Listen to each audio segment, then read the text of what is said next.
quick review of what we talked about yesterday. Okay, just to be sure that we got lessons for yesterday, and then their actions plan. There are plans you've already put together that you're going to take action, because the most important thing, no matter how knowledgeable or no matter how powerful the knowledge would have shared yesterday, until you go and implement, you would not know. I usually tell people, I say, if I teach you something and you do not go and implement, how would you know if what I'm saying is true? Isn't it? So until you go and test the waters, until you go and implement, you can't really say if what I told you is true. So try and implement those things. Put your plans together.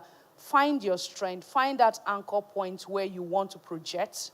And then try to start putting it out there. Let's see the result. And then that is where you'll be able to evaluate if the time spent in this place was actually worth it or not.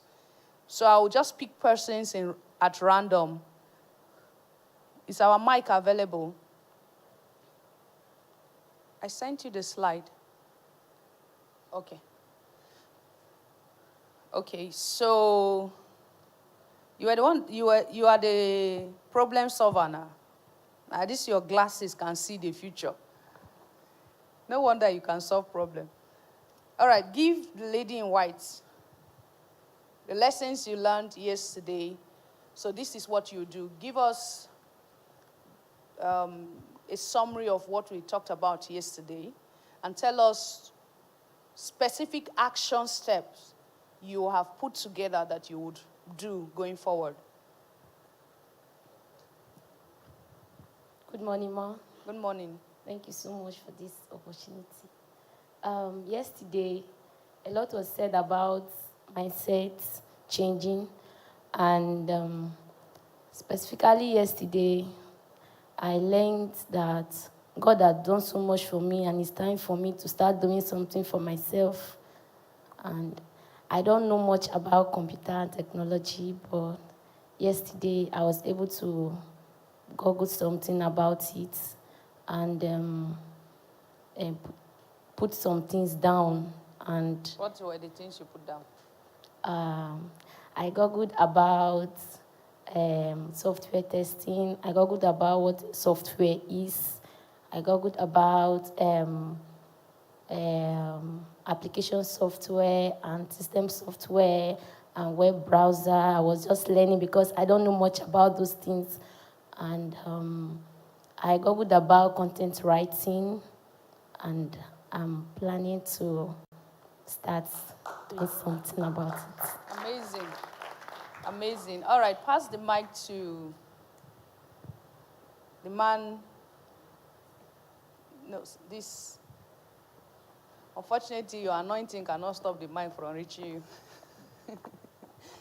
Yes. Good morning. Good morning, sir. Yeah. Okay. Thank you so much for this teaching, and really, my life changed yesterday. Yes, that's where I will start. Because somebody like me, I'm not. Sometimes, if I come across all this issue of technology, I just read some of the information and wave it off. I don't like spending time with my phone or browsing or checking all those things. I just feel that I can't do it. That's my mindset. So yesterday, my mindset was transformed because I think that I can't do it, that it's not for somebody like me. That for me, I can't do any issue of technology and every other thing. But yesterday, I discovered that even me, I can do it. Yeah, amazing. Yes. So what are the steps you plan to take? Okay, the step I plan to take is that this morning I was discussing with one of my friend, and I was telling him that that from next year, January, I will make a plan to get my own laptop, and I will begin to learn maybe graphic design, though I have not chosen the particular one. but I'm already making plan that from next year, I'll get my laptop. Amazing. All right. Let's celebrate him. The lady with the blue cap. When you were planning to be unique, you didn't remember. You weren't here yesterday. Why did your blue cap put you on the spot? All right, the lady with the red hair tie. Praise the Lord. Hallelujah. From yesterday, I learned a lot, especially on software testing. That taught me a lot, and I'm ready to evolve in it, to learn, to start up a training, because I don't know anything about it, but I'm ready to start up a training in that software testing. What did you do when you went back home yesterday? No, I went through what were taught yesterday. That was, I did not do much about it. Did you write anything? So how did you go through it? From the thing that I jotted down yesterday. From the things you jotted down. Read 2 lines.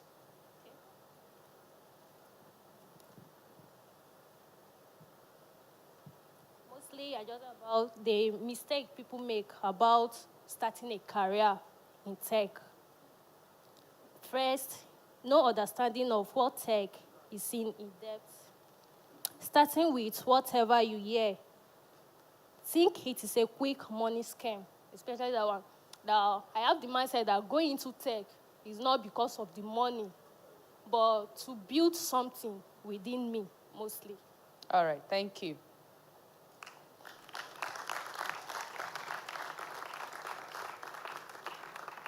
Shall I come to you? Give him the mic. Okay. Good morning, all. Good morning, sir. Okay, Joseph, I appreciate you testifier. I appreciate testifier for this opportunity.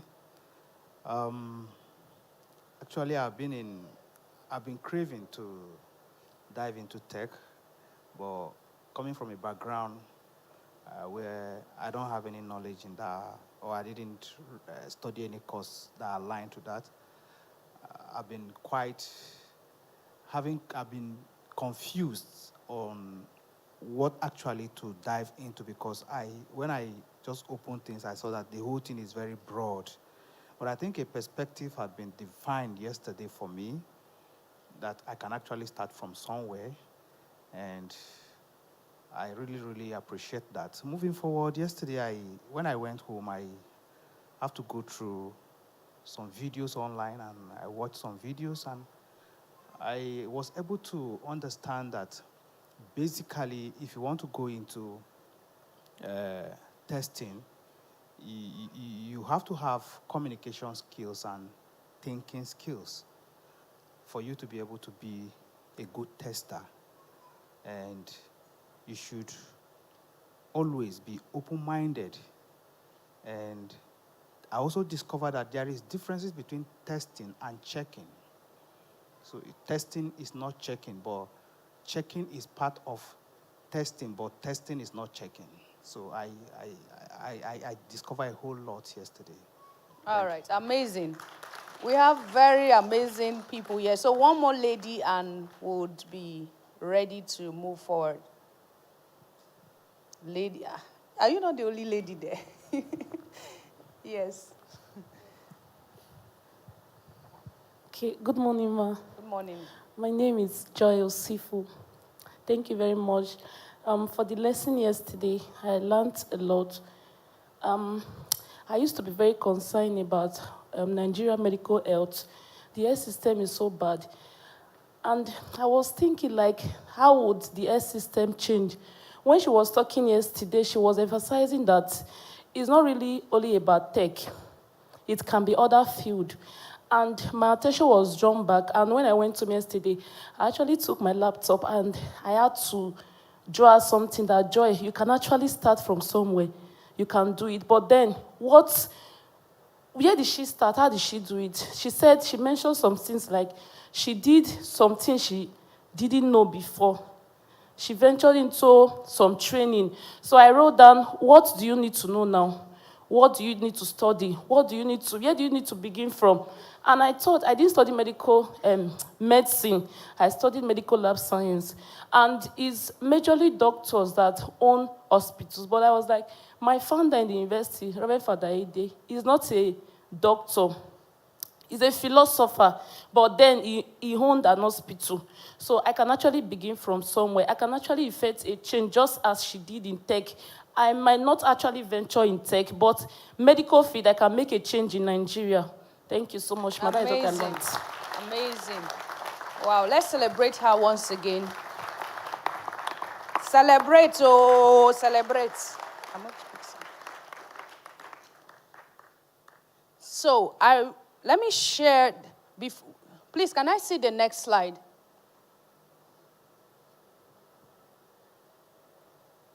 Okay, next slide. All right, so we can go back to lessons. So after this review, we are going to watch the videos. Please go back to lessons learned.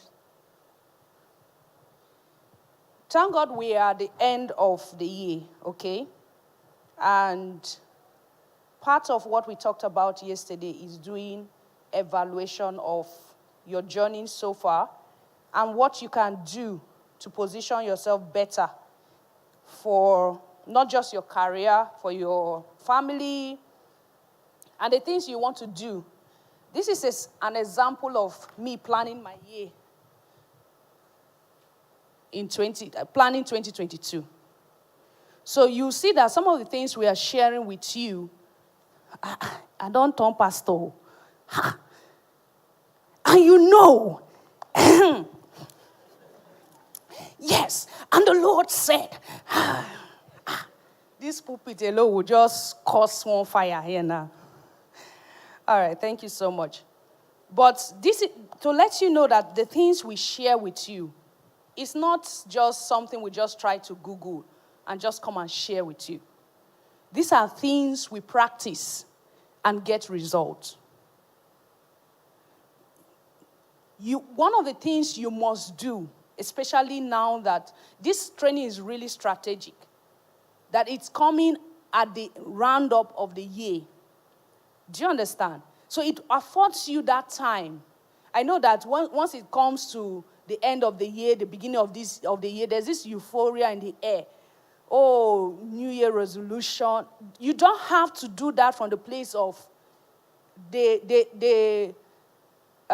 just the flow, because everybody's doing it.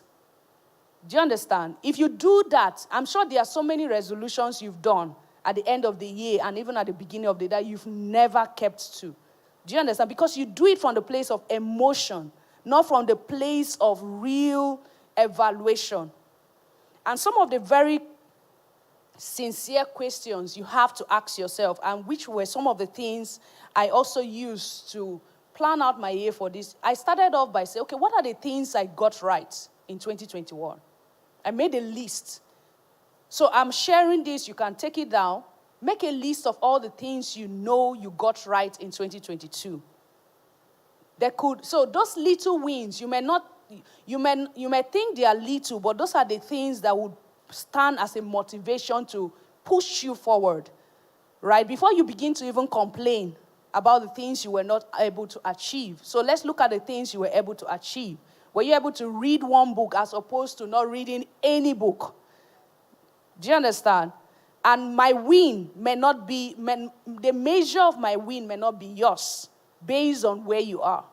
If reading one book is a win to you, maybe for me, reading one is not. Do you understand? Based on my journey so far. So do a personal evaluation and ask yourself, what were the things I was able to achieve in 2022? That is how to start. And do a proper analysis of your journey. This will guide you in planning for the new year. Because the good thing is you are beginning to get clarity. You are beginning to understand your strengths. You are beginning to understand your weaknesses.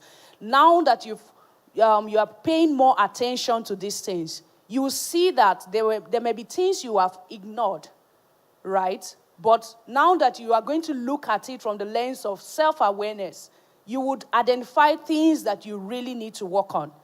Another question you can ask yourself is, what could I have achieved that I didn't achieve?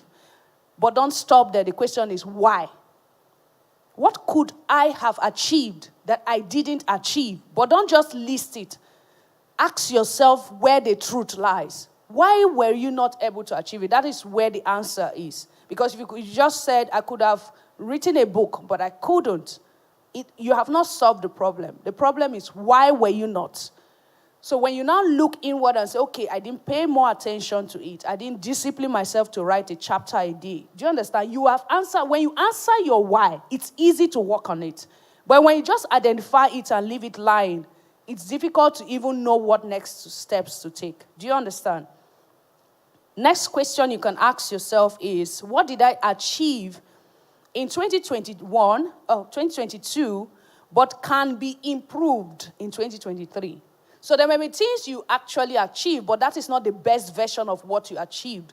So what are those things you achieved, but you can improve on them? So you're not writing. Here. Oh, may the Lord help us. Daddy will say, may the Lord give you understanding. Abi? Okay, so what did I achieve? So personal questions. What did I achieve, but can be improved?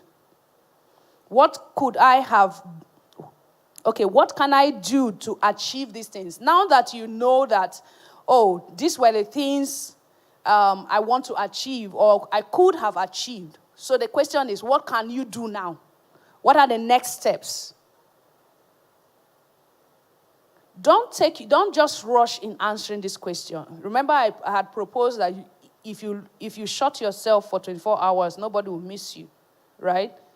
Shut down in the midst. So you can take these questions now. Don't bother to answer them now, right? At the end of the training, when you've gotten more clarity for what journey to take and all of that, you can now take that personal moment and ask yourself this question. Don't ask why pressing social media. Just shut down all the distractions and ask yourself these questions. You will see that you really have the answers that you are looking for.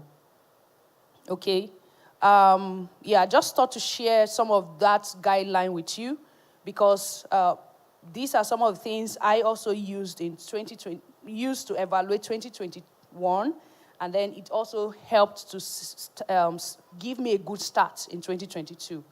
Okay? And by tomorrow, as part of our give back to you, we're going to do a vision board. Who knows what a vision board is? Nobody. All right, so tomorrow come with cardboard paper. Come with cardboard paper, come with newspapers. Gather, like all those old newspapers you've been keeping in your house. All those people selling, go and buy. Magazine, buy. Okay, come with cardboard paper. We're going to do a vision board. I'm sure when I talk about it tomorrow, you understand. But come with newspaper, come with cardboard paper, come with gum, liquid gum. Come with scissors if you can, so that you can cut things neatly. I will explain what a vision board is when the time comes.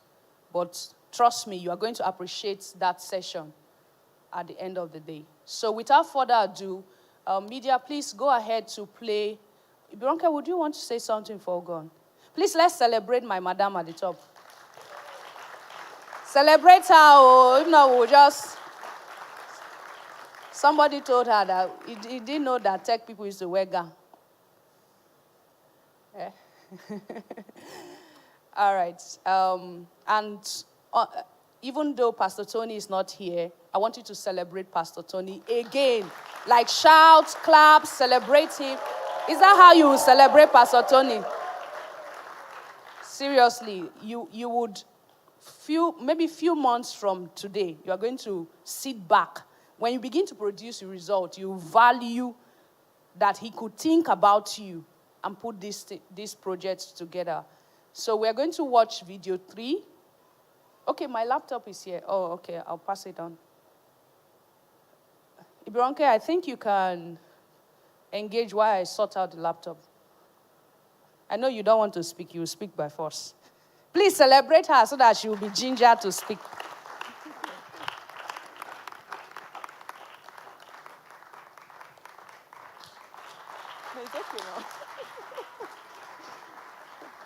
right, good morning, everyone.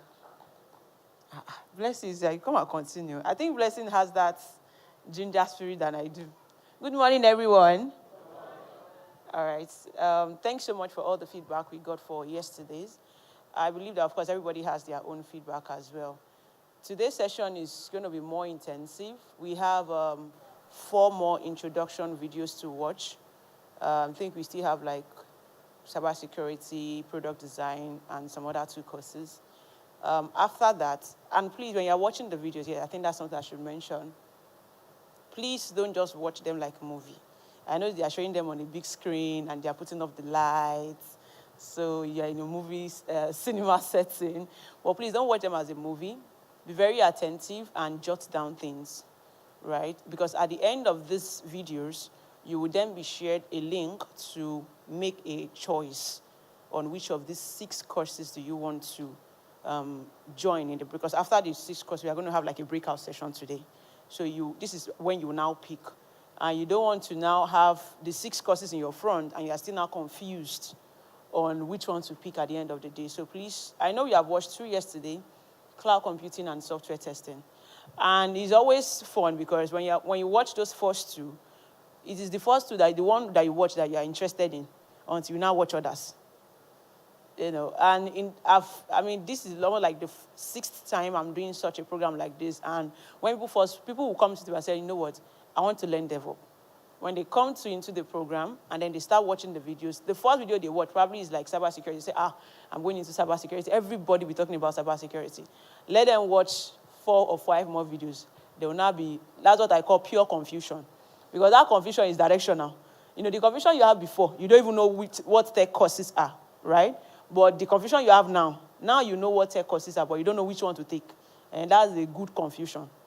So please don't watch it as a movie. Be very intentional about watching each. You might have decided on which one you want to take, but still have an open mind across all the courses. Then make a decision. So anyone you choose at the end of the day is what we are going to teach you on today, throughout today, and give you a certificate on by tomorrow. Are we clear on that? All right. So, shall we? Does anybody have any question for me? Oh, wow. Okay. I thought there would be no hands up. Okay, so we have a question here.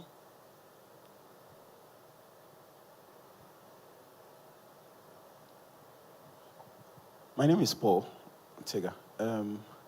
Thank you for the lessons yesterday. There was a meeting you had, a podcast you had yesterday. Not yesterday. I checked it out yesterday with... I think Israel was the host, Junior Jose was the host, and they had other PMs in the meetings, about over 2 hours long. Oh, okay. Product managers were the one there. Yes. Okay, so that one was for software testing for business owners and product managers. Okay. Yeah, so one of the things I noticed or observed in the meeting was that there would always be a need for awareness of, one of the things which you spoke about is, of course, people have to be aware that product testers should be included at the beginning stage of the design. Now, my question is, if you now become, you're included in the project, in the starting of the project as a software tester, and does it mean you would have to be there all through the entire process, knowing maybe you have like 10 other clients or 9 other clients? Because it's, from what you shared, is a very long process. I mean, the life cycle. I think I have the, I was like, in the name of God, please, when are we going to finish this? So you had requirement gathering, design phase, implementation phase, testing phase. All right. So please, what's the best? Is it that you come at the ending of the project or you begin with the project? So first of all, thank you for that question. You must always be at the beginning of every project. Okay. That's the best way for you to test a product well. Okay. Because you do not want to test what you were just given to test. You want to test based on the understanding of what the business is trying to achieve. Okay. As much as every tester wears 4 caps. the first cap we wear is the cap of a business and a product owner. Meaning that as a software tester, you must understand the product from the user and the business perspective, right? You are not just testing pass or fail. That one is like the last very step. So the first cap you wear is you need to put yourself in the shoes of the business owner. You need to be sure that you understand what they are trying to achieve and you are testing towards the achievement. So you must also be able to manage the product and also manage the people and also manage the team. It's like giving birth and making sure that you're nurturing it till death, right? So you must have a cap of a business owner. So you are not just implementing a feature that will waste our time. So you can propose that some feature be removed, and you can propose that some feature be added, even if the business did not think about it before. You are the thinker of the team. The second cap you wear is the art of a developer, right? Or every other team members in the team. So when you are testing a product, you also have to be able to understand and explain the issue you are having or the issue you encounter while testing to the developer. So you're not just a tester because you test. You also have the development mindset, right? So yes, you must wear the hat of a developer. So you just don't come and tell them that, oh, this product is not working. Go and fix it. You must be able to explain what the issue you're having, and you must be able to give a possible solution. And that is what stands you as a tester. You don't just tell us that there is an issue. You should be able to propose a solution. Even though that might not be the perfect solution, but you should be able to propose like a possible solution that if implemented can solve the problem. The third hat you have to wear is your own hat as a tester. I say when you are given a product, you must be able to criticize that product, right? And make sure that of course, there will always be issue. For the product that I've worked on, if I go to Play Store, I know where to find the issue there. But a user might not see it.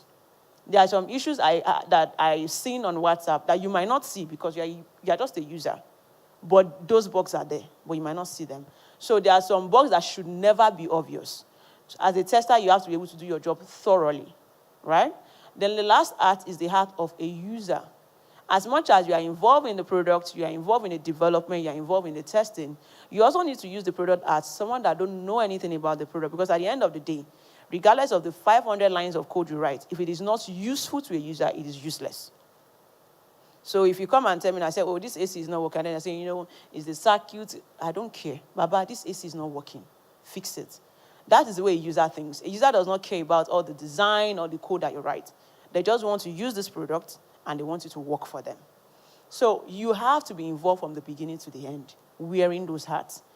And however, because you are a software engineer, you are a tester, you are a thinker, you are more than a developer. And I say that with all confidence. Because for a developer, you have to be focused on a particular product that you are developing. There's a lot of logical thinking. Developer work is, let me say, 80% thinking. And then 20%, understanding and then writing of code. The code is not the problem. The ability to be able to think and solve a problem is the work. So you have to be involved. Then that is when you now start analyzing your own capacity as a software engineer. How many products can you manage at once? So we do something we call sprint planning before a project starts. There's something we call sprint planning. That is when you know, okay, I'm working on this product. Can I take one more? Do I have the capacity? Probably at this stage of this project, we are rounding up the project, then I can take one more. But you have your elastic period where you know that, okay, after this, I can only do 3. I can't do more than that. So in the moments where the company is having much more than you can handle, then you need to have more people in the team. So when you get to some companies, they have up to 35 to 50 testers. So it's not just you. But some very small company could have only you or just 2 people in the team. I hope I answered your question. All right. Thank you very much. Let's start.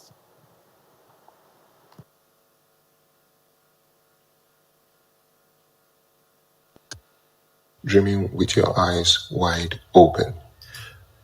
I'm a firm believer of the saying, if you're going to have a story, have a big story or none at all. As humans, we are hardwired for stories, as they are the rails that our dreams run on. My earliest memory of my journey into tech started in my teenage years. I got a PC from my mom towards the end of my time in secondary school. And dial-up internet with modems inside of landlines was the in thing back then. I'm sure you would remember Starcoms and how you had to plug to the back of the phone and wait for the dial-up internet to load. I would spend hours on the internet because that thing took eons to load a page. Fast forward to 2018 when I relocated to Canada. I got this overwhelming feeling as I settled down in the country, and it was challenging and also interesting at the same time. I'm sure you're wondering what my background is and why I'm in your face today. I have a background in mass communication, and my minor is in history and philosophy. My major is in public relations. I got into tech in 2011, but before then, from 2008 to early 2011, I worked as master control room operator. I moonlighted as an on-air analyst and worked as hotel manager in the hospitality domain, just to mention a few of the things I've done in the past. When I moved to Canada in 2018, I joined IBM Canada as a security tester. Worked in a company that plays or operates in the supply chain space. And now I've joined a company who operates in the healthcare sector.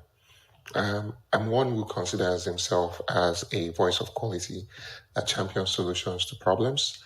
And I'm passionate about ensuring that security and privacy are baked into any software delivery process that I'm a part of.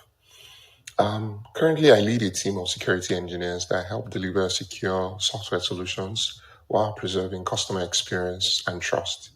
I prioritize and deliver the most impactful improvements within the SDLC with regards to security. I love being challenged with ambiguity, and I'm sure you're wondering what that means. It means building our processes from scratch, making sense out of chaos. And I take delight when the programs and processes start to deliver. I'm self-taught. Everything I know about IT is self-taught. And during my self-learning phase, I did extensive volunteer work in the application security field. I would say that, what else? I'm an advocate of researching regularly in security vulnerabilities. And I do this all in an effort to promote a better security by design and practice. I'm a certified Scrum Master. I earned my CSP designation in 2020. And I volunteer on a couple of security-related or security-focused communities. And that's that about me. I'm here today to talk about cybersecurity. Let's start off with what cybersecurity is not. Cybersecurity is not a role. Basically, cybersecurity is a set of different techniques that you can use to protect the integrity of different networks, programs, or applications and data from attacks or unauthorized access. Now, right here on the screen, you'd see the various domains, as I like to call it, within cybersecurity. And cybersecurity is just like the umbrella term for all of these domains. Cybersecurity is an incredibly fast-growing industry, and if one thing about cybersecurity, if anything, is trying to play catch up. You know, you're always trying to keep up with the latest developments in technology, and the continuous and use of data by large corporations ensures that cybersecurity is a career that would always be in high demand. And if you can demonstrate your cybersecurity skills, I'm sure you stand out from the crowd. I'm sure you're wondering why this? Why cybersecurity? Why is cybersecurity all of a sudden out there? A lot of things, a lot of people, a lot of companies are moving remote, are moving online. And in the latest report, what's it called, published by the US Department of Labor, it reports that the occupation in this field are projected to grow by 13%, meaning that over 500,000 new jobs will be created or will be available in the United States alone. Now, take that and compare it to the rest of the world. So, as a fast-paced and highly dynamic field, with vast array of specialties to choose from, just like you can see on the screen, it allows you to work almost from anywhere in the world with amazing benefits and an opportunity to make a real life difference. Now, why do we need cybersecurity? Like I alluded to earlier, cybersecurity protects all forms of data from threats of theft or damage. And that can include sensitive information, personally identifiable information, otherwise known as PII, protected health information, PHI, intellectual property, and other large information systems. Now, the biggest concern with cyber threats is that they are not just limited to large organizations. Criminals can strike at any time and anywhere, and that can cause irreparable reputational damage to businesses of any size. So being educated about the different types of cybersecurity attacks that could happen has never been more important than it is today. And I'm sure in your head, you'll be wondering, don't I need a cybersecurity degree or a computer science degree to be able to excel in cybersecurity? My emphatic answer to that is absolutely not. Many of the best cybersecurity professionals bring non-technical backgrounds from English, pre-med, psychology, majors, and someone like me, mass communication. Even artists and stay-at-home moms could just like as well excel in cybersecurity. And just like the famous saying in that movie, Ratatouille, anyone can cook. So too can anyone get started in cybersecurity. I can attest to the notion that you can have a successful cybersecurity career, and I'm a living testament to that. Even if you bring a non-technical background to the table, in many cases, your non-technical background is an actual advantage in the cybersecurity space, in the cybersecurity industry. All you need is a dedicated passion to learn and to understand how technology works.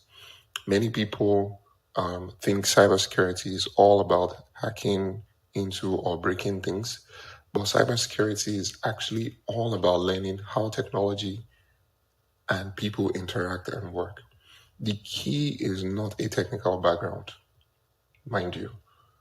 What the key here is your willingness and your desire to learn how technology works and to never stop playing, never stop learning, because in cybersecurity, there is a lot to learn. Now, take for instance the field I'm in, application security. I listen to podcasts, I read newsletters, white papers, just to mention a few, right? So as to constantly expose myself to that information. And that's how I get to learn. And I believe strongly that you too can do the same and excel even beyond the achievements I've been able to attain. There are a number of growing fields in cybersecurity that do not necessarily focus on solving technical problems, but instead they are more human-focused problems for you to solve. This require softer skills and things like domains like data privacy, security awareness and training, governance, security communications, or cyber laws and ethics. Those are fields for sure that you can play in without a non-technical background. I'm sure you'll be wondering what kind of, what am I talking about? What are the things that don't I actually need a degree or a certificate? Sure, you need certificates at some point, but to get started these days, all you need is that willingness to learn, that desire to pick up concepts and dig deeper into them. For young learners who want to get a head start on their career path, there are several programs available to you to get started. But for us here, we'll be focusing on how you can take the least path of resistance in getting started with cybersecurity. And once you develop a deep understanding of how things work, the hacking and defending side easily follows. And even what's more exciting is that you can learn how many of these technologies work directly from the comfort of your home. Let's just dig deeper here in terms of our understanding of cybersecurity in general. And you'll be wondering, what are the various types of cyber threats? I am sure that at some point you might have encountered one of these threats at some point or the other. Maybe you don't know that this is what it is called, but follow along while we touch on each one of them briefly. It's worth noting that cyber threats are continually evolving, with more being created every day. And there's a worrisome trend that is even in play these days. That's what is known as advanced persistent threats. This is effectively when hackers will burrow into your system. They will dig into your system or your server and stay there. A good example of what comes to mind was Sony Pictures when they were hacked, and several of the movies that they had not launched was hacked into, and of course was all over the internet even before Sony launched those movies. One that easily comes to mind is phishing. Phishing basically is a cyber attack that uses emails or email to encourage the recipient of the email to disclose confidential or personal information, or encourage them to download malware by clicking on a hyperlink contained in the email. What then is a malware? Well, a malware is a type of software designed to perform a malicious task on the server or the device that it ends up on. This could be a corruption of data or taking over the entire system. Malwares, I would like you to note, can also affect mobile phones. So no matter the amount of antivirus that you have on your device, it's not going to save you. Man in the middle attack. This is where an attacker establishes a position between the sender of a message or an information and the recipient of that information or message, and intercepts this message. They could even alter this information without either the sender or recipient knowing that they've been intercepted. Next one on my list here is Trojan. A Trojan is basically a malicious piece of software that releases code into the system and either corrupts the entire system, hacks it, or takes information and data. Ransomware. This is really interesting because this type of attack involves encrypting or hiding information and then demanding a sum of money for you to gain access to that information again. If you think about this in real life, think about kidnapping. And that's basically, it's not necessarily an apples to apples comparison, but it's close. And ransomware is it's on the same level as kidnapping. Denial of service or distributed denial of service, DDoS. This is when a hacker takes control of multiple devices with the sole aim of overloading the target system, and usually the infrastructure that would support the system cannot handle the load, thereby collapsing that infrastructure and taking the devices or target systems offline. One that you might have been hearing often is called data breach. And this is when data is stolen outright. There are many different motives for a data breach, whether it's straight up identity theft or whether it is to try and embarrass or show a large company or cooperation that they're up to no good, And one that easily comes to mind is the episode of Edward Snowden and how he used WikiLeaks to hold certain companies to ransom. Next slide here talks about the various cybersecurity terminologies that you should be aware of. I'm sure you can see the keyword maps here, but basically there are a lot of terminologies, lots of different terminologies within cybersecurity, which can be confusing at first glance. But knowing these terminologies and where the language of the cybersecurity terms come from is really important, because many of the threats will directly target the usage of the following terms. So understanding what each one does will take you one step closer to having a better security career. Authentication is the first on my list, which is basically who you are. Using a username and a password for logging into something is the most obvious example of authentication. Next up is authorization, because you can be authorized if you don't authenticate. So in essence, this is what you can do when you log in, right? It's as simple as that. Are you an admin? Are you a non-admin? Do you have access to admin account when you're a non-admin? Basically, role-based access control is what authorization is all about. And there's various forms of access control, but authorization deals with that. It's a group of it's a good way to group all of the access control. Cryptography, basically this is the process of either encrypting or decrypting data to keep it secure while you're storing it or transferring it somewhere. Encryption is the process of hiding data by converting it to an encoded format that is usually tricky to interpret. Decryption is the other side of the coin to encryption.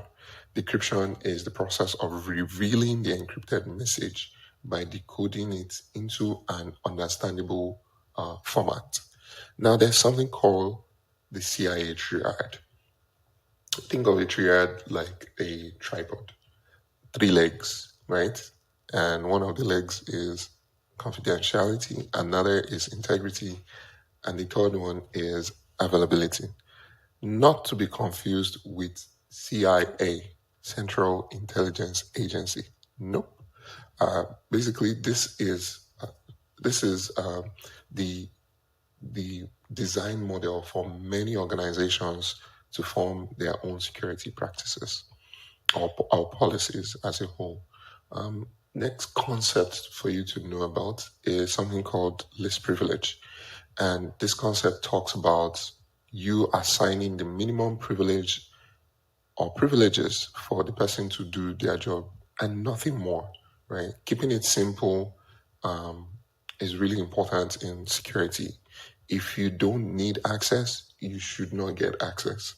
And that's what list privilege is all about. I mean, from the name, it's easy to understand. It's easy to get at a glance. Now, this can sound like a mouthful, but follow along. Non-repudiation. Basically, it is a technique where you ensure that the person performing an action on any device, computer, mobile phone, cloud-based systems, cannot deny that they performed that action, right? Non-repudiation provides reliable records of what action the user took at a specific time. And think of non-repudiation as system logs, right? That's one method. And one of the most important security activities is auditing, which is the process of reviewing logs, records, and procedures to determine whether they meet standards. My next slide talks basically about why learn about cybersecurity. Like I alluded to earlier, cybersecurity is a growing industry and is growing quickly. So more jobs are cropping up every single day. With the advent of cloud storage systems like those that you have in AWS, Azure, and GCP, big data, and the Internet of Things, think of electric vehicles, connected systems, your Google smart device, your Alexa, and the rest of them. Because of those things, there are more cybersecurity roles out there, and as of today, cybersecurity has never been more important. Organizations and governments around the world are increasingly vulnerable to cyber threats, and they continue to get hacked. As I yesterday, LastPass, it's a tool for storing your passwords, was hacked. Can you imagine that? This is supposed to be somewhere where you keep your password safe. Was hacked. So you don't want to even think about the number of tools that we use every day. Take, for example, Google Chrome has been hacked already 5 times this year, right? They've been exposed to zero-day attacks, and Google did a good job by quickly patching and applying hot fixes to that. And because of situations like that, you have a job, and all I'm doing here is to help you see the light, help you see the path, and don't sell yourself short. There are way many companies willing to pay a lot of money for you to get into the roles they have out there in cybersecurity. Now, what are the various roles? Now that you have whet your appetite, what are the various roles within cybersecurity?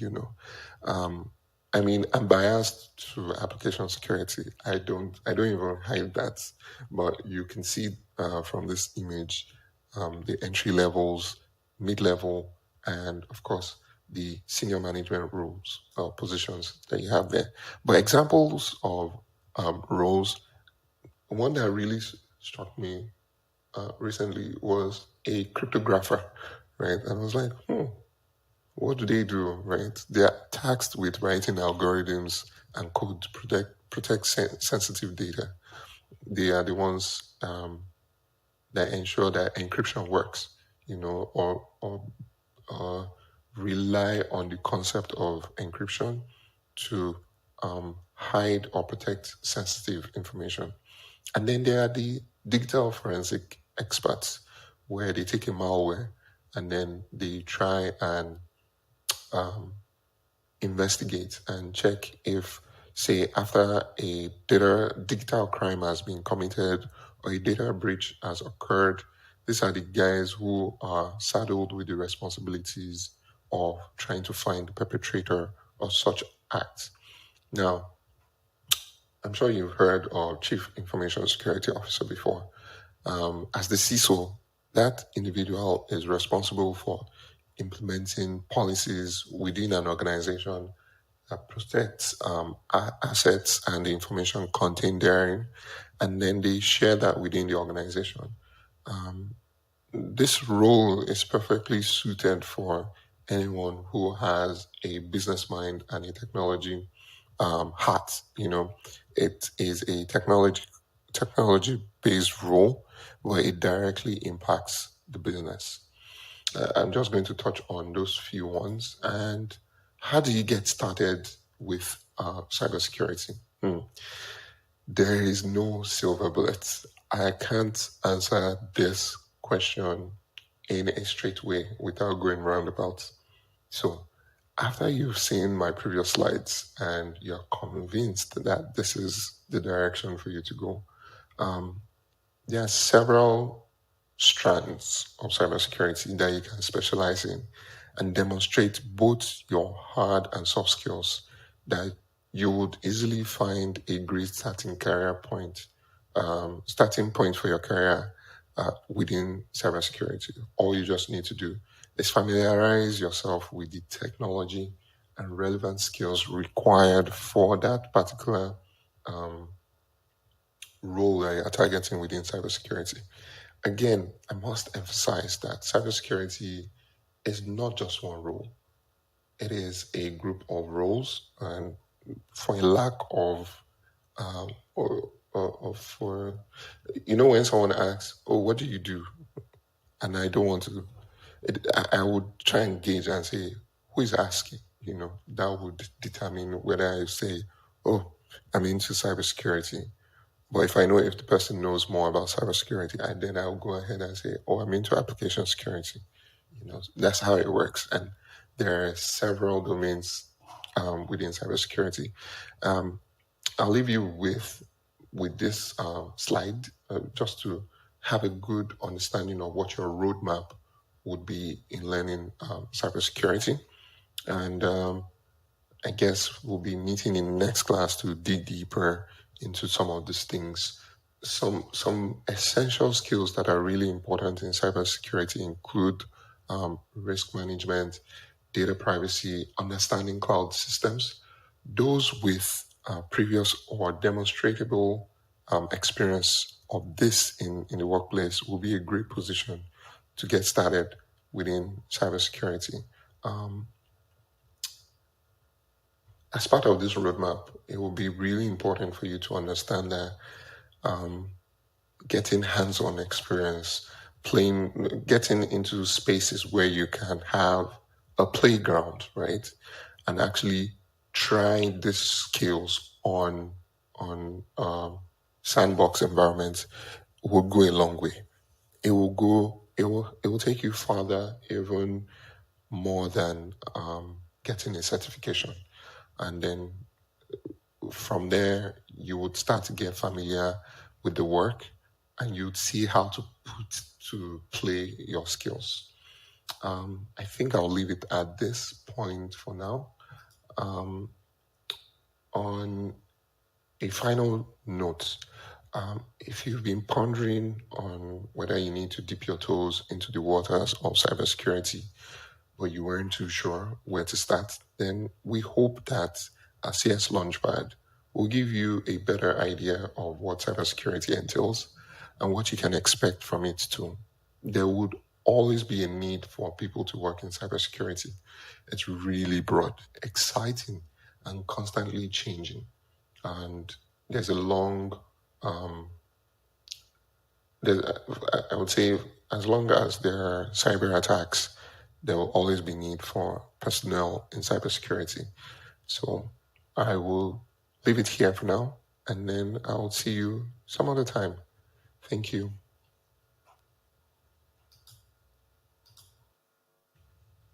Hey there. Welcome to CS Launchpad. I'm excited to be your guide on this journey. You've just taken a step into something big. Okay, so the purpose of this video is it's a webinar. This is a webinar. The purpose is to provide you with enough information about front-end development for you to be able to make a decision on whether or not it is something you want to pursue at a full scale, right? And if you make that decision to pursue it at full scale, I'm going to be your instructor for the next 1 month and beyond. So the idea is, after I'm done exposing you to front-end development, within the next 2 weeks, I'm going to be teaching you the building blocks. I mean, in terms of technical requirements, the building blocks of front-end development, and at the end of those 2 weeks, you should be able to build a very static website and deploy it and show it for the world to see. Now, that is not the end of the journey. That is barely the beginning.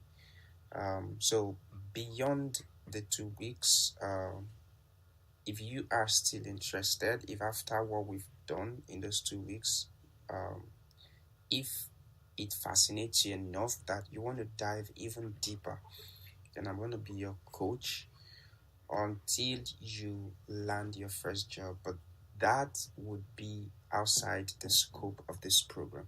Now, the scope of this program is, first, you get this webinar, you understand what front-end development is, and you ask questions if you have any, and then you make a decision to enroll in the front-end development track. And then we use another 2 weeks. I'll teach you the fundamentals. After those 2 weeks, you come up with a very simple project. If you're excited enough to want to continue after the program, then we have a special arrangement where I will guide you. And the goal of that next phase is for you to land your first job as a front-end developer, right? So, it's well packaged, and the idea is just to make you gain an employment that has a decent pay, and there's flexibility. You know what? We're going to cover all of that, and yeah. So I can assure you, it was a great decision you made to take this program. One that I am very, very sure you will not regret. Okay, so a little about myself. My name is Onye Buchimafo, and I like to identify myself as a front-end developer, just because I like it, and that was where I started. And starting there means I got a lot of experience that I have put together into some sort of framework that I share with people who are looking to start. I've shared it with a couple of people, and it has really, really helped them. I've seen results. I've seen people go from, I don't know how to code, I can barely use the computer, to landing their first job as front-end developers. It has happened again and again, and that is why I'm doing this, right? If I haven't had results in it, I won't be doing it. So I'm sure, I'm looking forward to hearing your own story next. Now, a little of how I got into tech. It started when I was in youth service, right? I enrolled in this web design and development class during NYC camp, and something they call SIDE. So if you've done NYC, you know what I'm talking about. SIDE is skill acquisition and entrepreneurship development. So you get to choose something, a skill you want to learn, and there are facilitators in camp to introduce you to that skill, sort of like what CS Launchpad is doing, but this is much, much more organized. So there, they didn't actually provide a lot of information. So anyways, I decided to go for web design and development. So that was how we started. After the training was over in camp, I was lucky to be posted to a place where I could assess the company that taught us in camp and continue the training. And then after the training, because as at the time I started, I was a total beginner. I started from ground zero, so I couldn't really question some of the things they were teaching me, whether or not they were applicable. I was very excited to be learning those things. So it was after the training was over that I realized from my own research of what is obtainable in the industry that a lot of the things that so I realized that a lot of the things that I was taught were really not applicable. Some of them were obsolete, but it was a good start, I must say. It was a good start. So from there, I began to make my own research and identify my skill gaps, and taking YouTube tutorials and buying paid course. Actually bought few paid courses um, because I saw a lot of resources on YouTube, and yeah, so that was pretty much how I was able to um, land my first job. So you can see that um, that mentorship wasn't really there, right? Like that kind of organized mentorship. It wasn't. I had a few people I reached out to when I had some questions, but I didn't have 100% of their attention. Sometimes they respond, sometimes they didn't respond, and I had to figure things out on my own. So, um, but the rest is history. I'm here now, and I'm still learning, right? I'm still learning. There's always something new to learn. But what is important now is that I I know my ways around these things. I can pretty much decide to go into any area of tech I want to go into now, and basically I know my way around. So that mentorship is what CS Launchpad seeks to provide for you, and specifically, I will be your mentor as far as front end development is concerned. So today I work as a software developer. I write codes, and I am very, very much conversant, or I constantly use the technologies I'm going to be teaching you in this program. That is why it is so beneficial. Because I'm going to be teaching you what is obtainable in the industry, not something I read in a book or something I watched in a tutorial. I'm going to be teaching you what I do every day, right? So, once again, congratulations, and I do hope to meet you soon, because there is a Slack workspace where you are going to be reaching out to me, ask your questions if you have any, and yeah, we can continue from there. Okay, so enough about me. If you have more questions, please reach out to me on Slack. So let's talk about front-end development. But before we talk about front-end development, let's talk about what front-end is. So what is front-end? So front-end is that part of a software that a user sees and interacts with. That is what front-end is. So there are so many things that go into building a software. Front-end is actually a branch of software, right? So there are so many parts to a software. There are so many layers. So we can identify like 3 or 4. So there is the front end, there is the back end, and then there is the database. Okay, so this is like the 3 major layers that we can identify when we think about a software. So the front end has to do with that part of the software that the user eventually interacts with. Now, that is not all there is to the software. There is still the back end, which is responsible for processing and providing the data that powers the software, right? So that is the part of the software that the user doesn't really care about, right? But it's a very important part of it. So, but now we are talking about the user, okay? So we are focusing on the front end. So let's take, for instance, when you take your Facebook mobile app, right? So what you would do is to take your phone, look for the app in the launcher, click on the app, and then the app opens, right? The moment the app opens, depending on whether or not it's your first time using the app, you will be prompted to log in, or you will be taken straight to your dashboard, which could be your feeds, right? So all of that you see. So let's say you were prompted to log in. Okay, so before you can log in, you'll probably see an input field where you are required to type in your email address or your phone number, and then another input field where you are required to type in your password, and then you likely have a button that you would click to log in. Now what is going on is that input field you type, the act of typing, and what you are typing actually being recorded, because when you type something, it has to be I mean, the app has to recognize what you have typed to even know whether it is right or wrong, right? So, taking that data, and then when you click submit, that data gets sent to a database through a server. So, if it's correct, if the server returns back a response that says, hey, I mean, what you're going to see is password is not correct. So the front-end developer is responsible for all that experience that you are getting, right? So imagine that you logged in, and then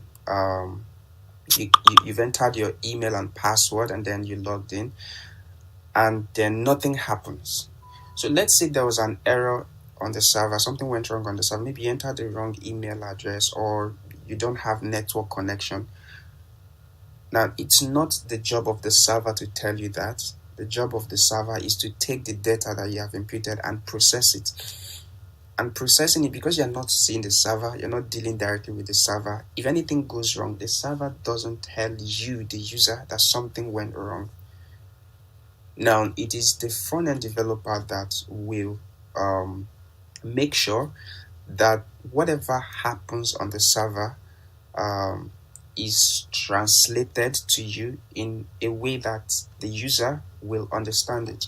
So it is, and this is actually the reason why I like front-end development, because it's like you are in a position where you are interpreting the software to the end user. Okay, so all of that experience that the user is getting from validation, if they enter a wrong email or a wrong password, if they enter any wrong inputs, they get an instant feedback that, hey, what you entered is not correct. Maybe your password is supposed to have uppercase, it's supposed to have number, it's supposed to have special characters. It is the front-end developer that does all of that. And when the user eventually sends a correct credential, it is the front-end developer that says, awesome, you are now logged in, and then you begin to show them their feeds, and they begin to like posts, post comments, and create their own posts, change their profile pictures, updates, all of that. So everything that allows the user to interact with the software is front-end development. So I can guess you are already beginning to get excited, but there's a lot of work that goes into that. And apart from just telling you what front-end development is, I'm going to also teach you the basics in terms of the technical things that are required to be able to be a front-end developer. So that is what front-end is, and we've pretty much covered front-end development. So front-end development is the act of building front-end interfaces and components for users to be able to interact with an application. And when I say application could be a web application, like when you use your browser to access Facebook.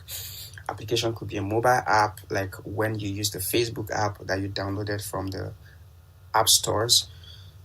Or application could be your desktop application, the ones you launch from your desktop. So all of these are applications, and all of them require front end.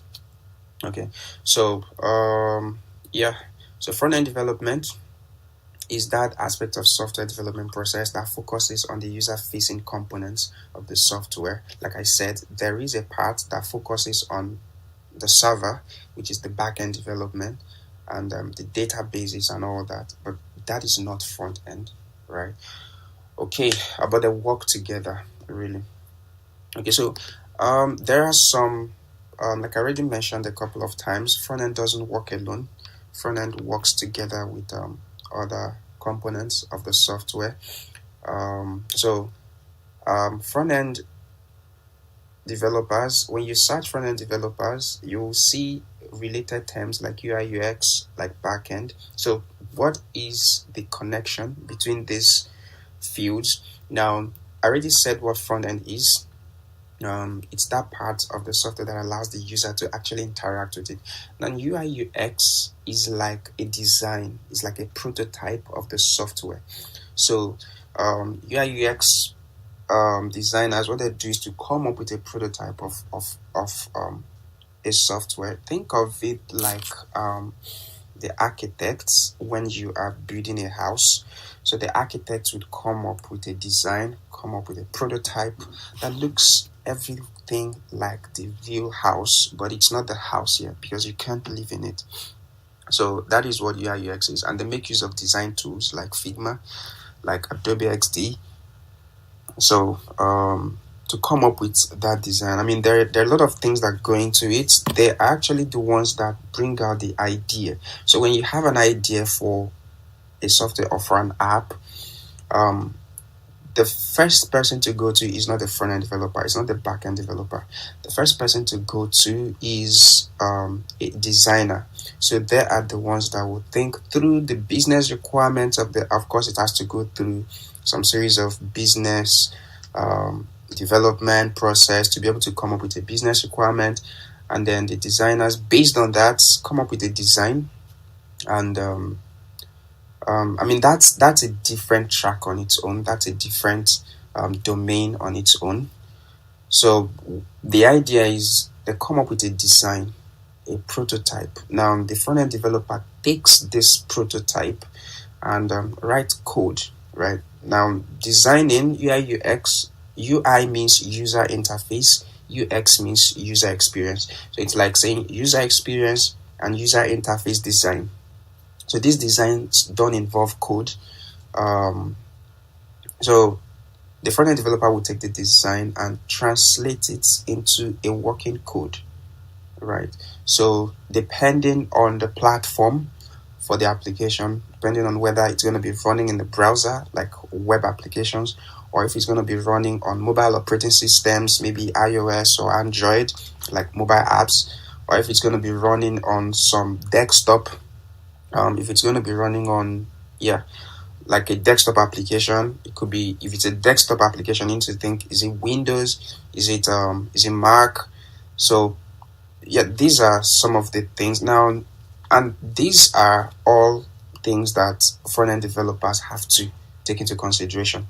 So you can already see how versatile front-end development is. Okay, so the code is written.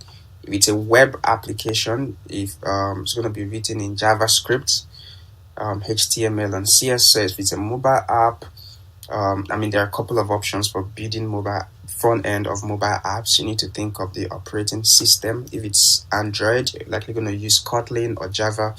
If it's iOS, you're going to use Swift, Objective C. But there is something called cross-platform mobile application development, where you are able to build mobile apps that will run on multiple mobile operating systems from the same code base. So you can write one code and you're able to use that code to build your Android app and your iOS app. So that is still front-end development, okay? But I mean, we're not going to cover that. Then the other part, the other field that is related to front-end development is back-end. I've actually touched on back-end a couple of times. So what the back-end does is actually the back-end and front-end complement each other. So like I said, when you take your Facebook app and you want to log in, and you type your email address and your password, and then you click a button. At the point where you click a button to submit, the front end might still do some checks just to make sure that what you are typing is correct. If all that check passes, something will be triggered, or an action will be triggered that takes that data and submits it to the server or to the backend. The backend processes that data. Processing the data means, because you are logging in, it wants to check the email address you're already using to log in. Is it already registered on the server? Does it exist on the server? If it exists, it now checks the password that you are sending. Does it match the password that is associated with that email? If it does, then congratulations, you are logged in. Now, the backend also makes sure that someone can't just access the database and they are able to see your password in plain text. No, that doesn't happen. So your password doesn't get stored in plain text, just so that if some bad people get access to the database, they are not able to steal your password and do bad things. I mean, imagine that your banking app, your passwords are written in plain text. So what it means is the database guys that are working in the bank, what it means is that they can see your password, right? And then they can copy it somewhere, and when they are no longer working with the bank, they can use that to take your money, right? So, but that doesn't happen. So passwords don't get stored in plain. I mean, not like you can't store it, but it's not. It's criminal, right? It's criminal to do that. So, yeah. So even the guy that built the software does not know your password, because these passwords are encrypted, and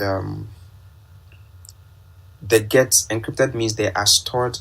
They're not even, in most cases, in most of the products I've worked in, passwords don't even get stored in the database, right?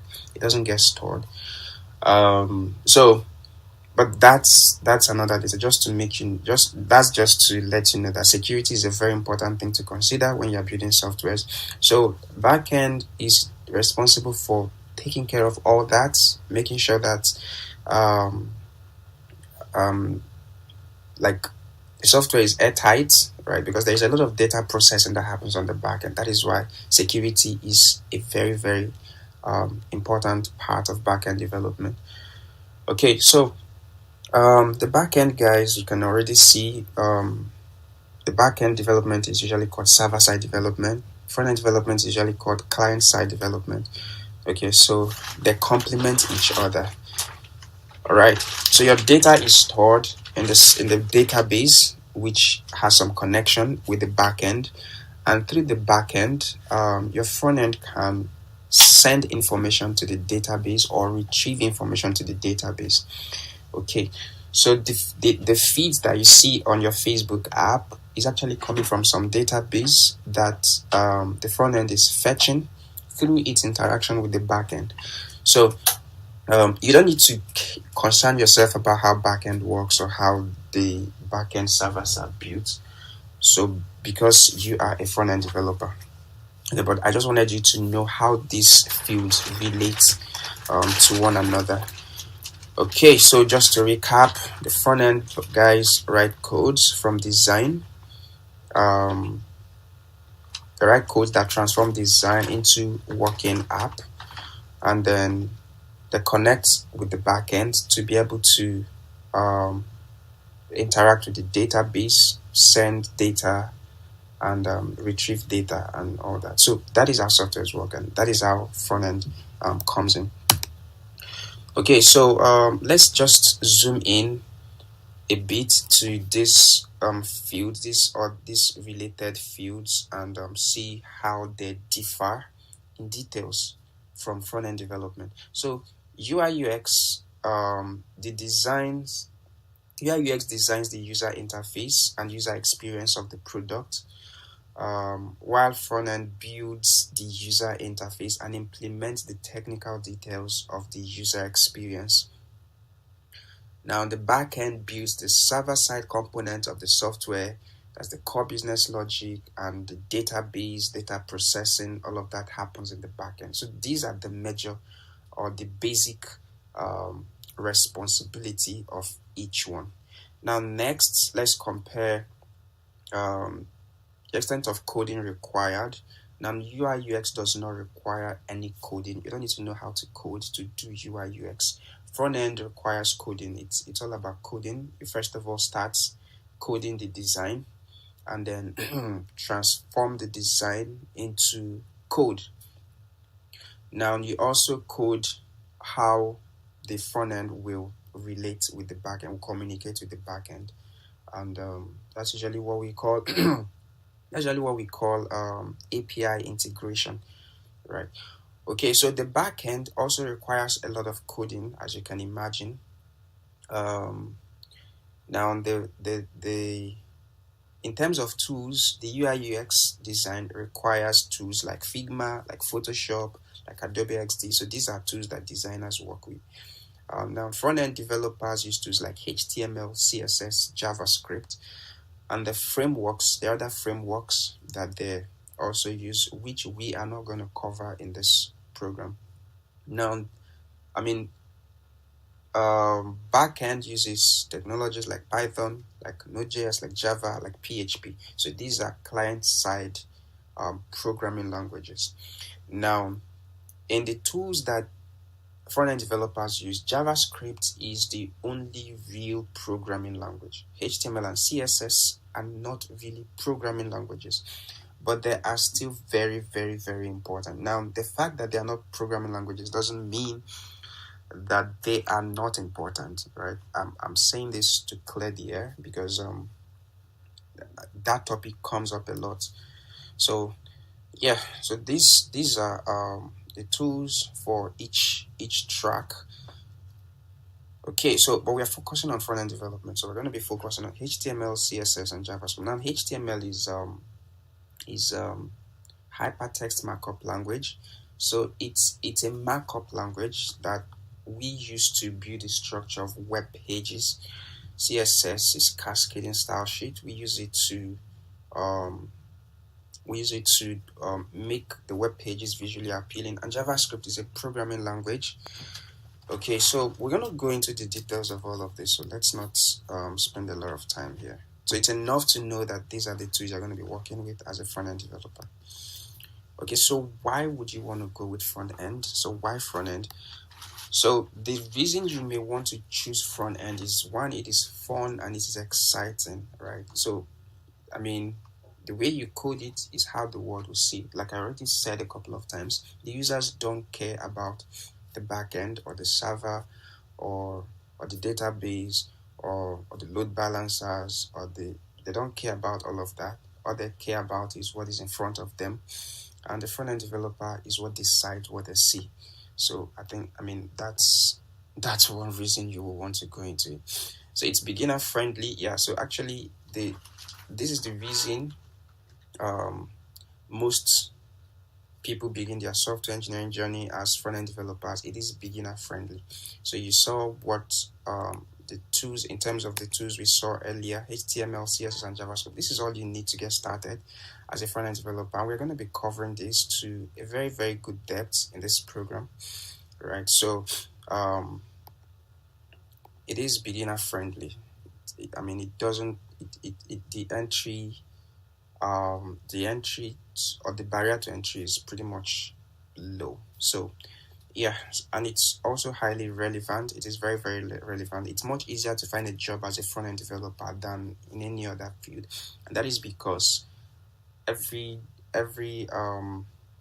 app needs a software, right? 99% of the apps are going to be building. It needs a front end. It needs a front end for users to interact with it. Okay, so yeah, it's really easy. So I mean, someone may not have a need for, like, say, a small business that is trying to embrace digital transformation. They may not need a machine learning expert or a data engineer or even a back-end engineer, but they definitely need a front-end developer that will give them a basic business website, right? So that's a small business. Big businesses, they may want to spend on advanced technologies like machine learning and all that. But before then, they need a very good looking interface that users can use to access their product. So this is the reason why it is very easy for front-end developers to get jobs. Now, it is flexible. You can easily transition to back-end, right? Because these are people you're already working with. You're already working with back-end developers. So it's not hard to get familiar with the technologies they use, and working with them can make it very, very easy for you to translate to any of these other fields. Okay, it's flexible, and the pay is good. I didn't talk about pay, and that is for a reason, but we're still going to talk about it. Okay. So how do you know whether front end is for you? So you answer this question: do you care more about productivity than about technology? Like, do you care more about people than about technology? So this was one of the reasons I love front end too. Technology is complex, let's face it. And a lot of people shy away from technology because of the complexities involved, right? So if you care about breaking down the complexities of technology to a to a standard or to a point where a layman can understand it and be productive with it, then front end is for you. So front end is about users, right? Front end is about users. So if you care more about users and their productivity than you care about technology, then front end is for you. Then do you have grades? You don't give up on something when it doesn't. You don't give up when something doesn't work as you expected. And this applies to everything in life. So and front end development is not excluded. So you have to have that tenacity to keep working at something until it works. So if you don't have it, then you probably won't be able to do front end development because there are a lot of components, as you can already see. There are a lot of things you'll be working with. You're going to be working with design. You're going to be working with backend. You're going to be interacting with database. You're going to be interacting with servers. So sometimes things don't exactly go the way we planned it. So at such times, do you have that tenacity to hold on until it works? If you don't, then front end may not be for you. But if you do, you're welcome to be a front end developer. Do you love to learn new things? This is really, really important because front end is evolving really, really fast. Within the space of the past 2 years, there are things that have already come into the software development space that weren't even there as at the time I started, and I have to still learn those things if I want to stay relevant in the space.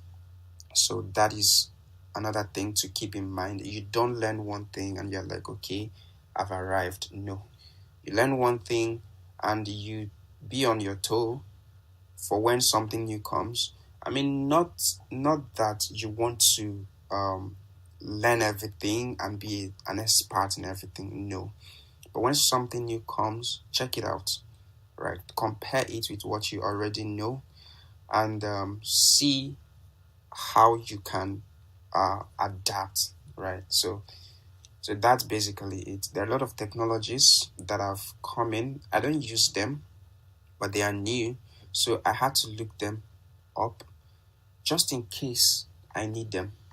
Because you wouldn't say, no, I don't really do this. You're a front-end developer and this tool is very popular among front-end developers. So what kind of front-end developer are you when you say you can't use it?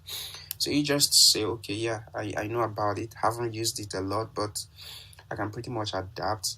So that is how tech people talk. So you don't say you don't know something. You say, okay, I've heard about it, haven't used it a lot, but yeah, I think from what I saw, I think it's great and we can do with that. So you go start learning.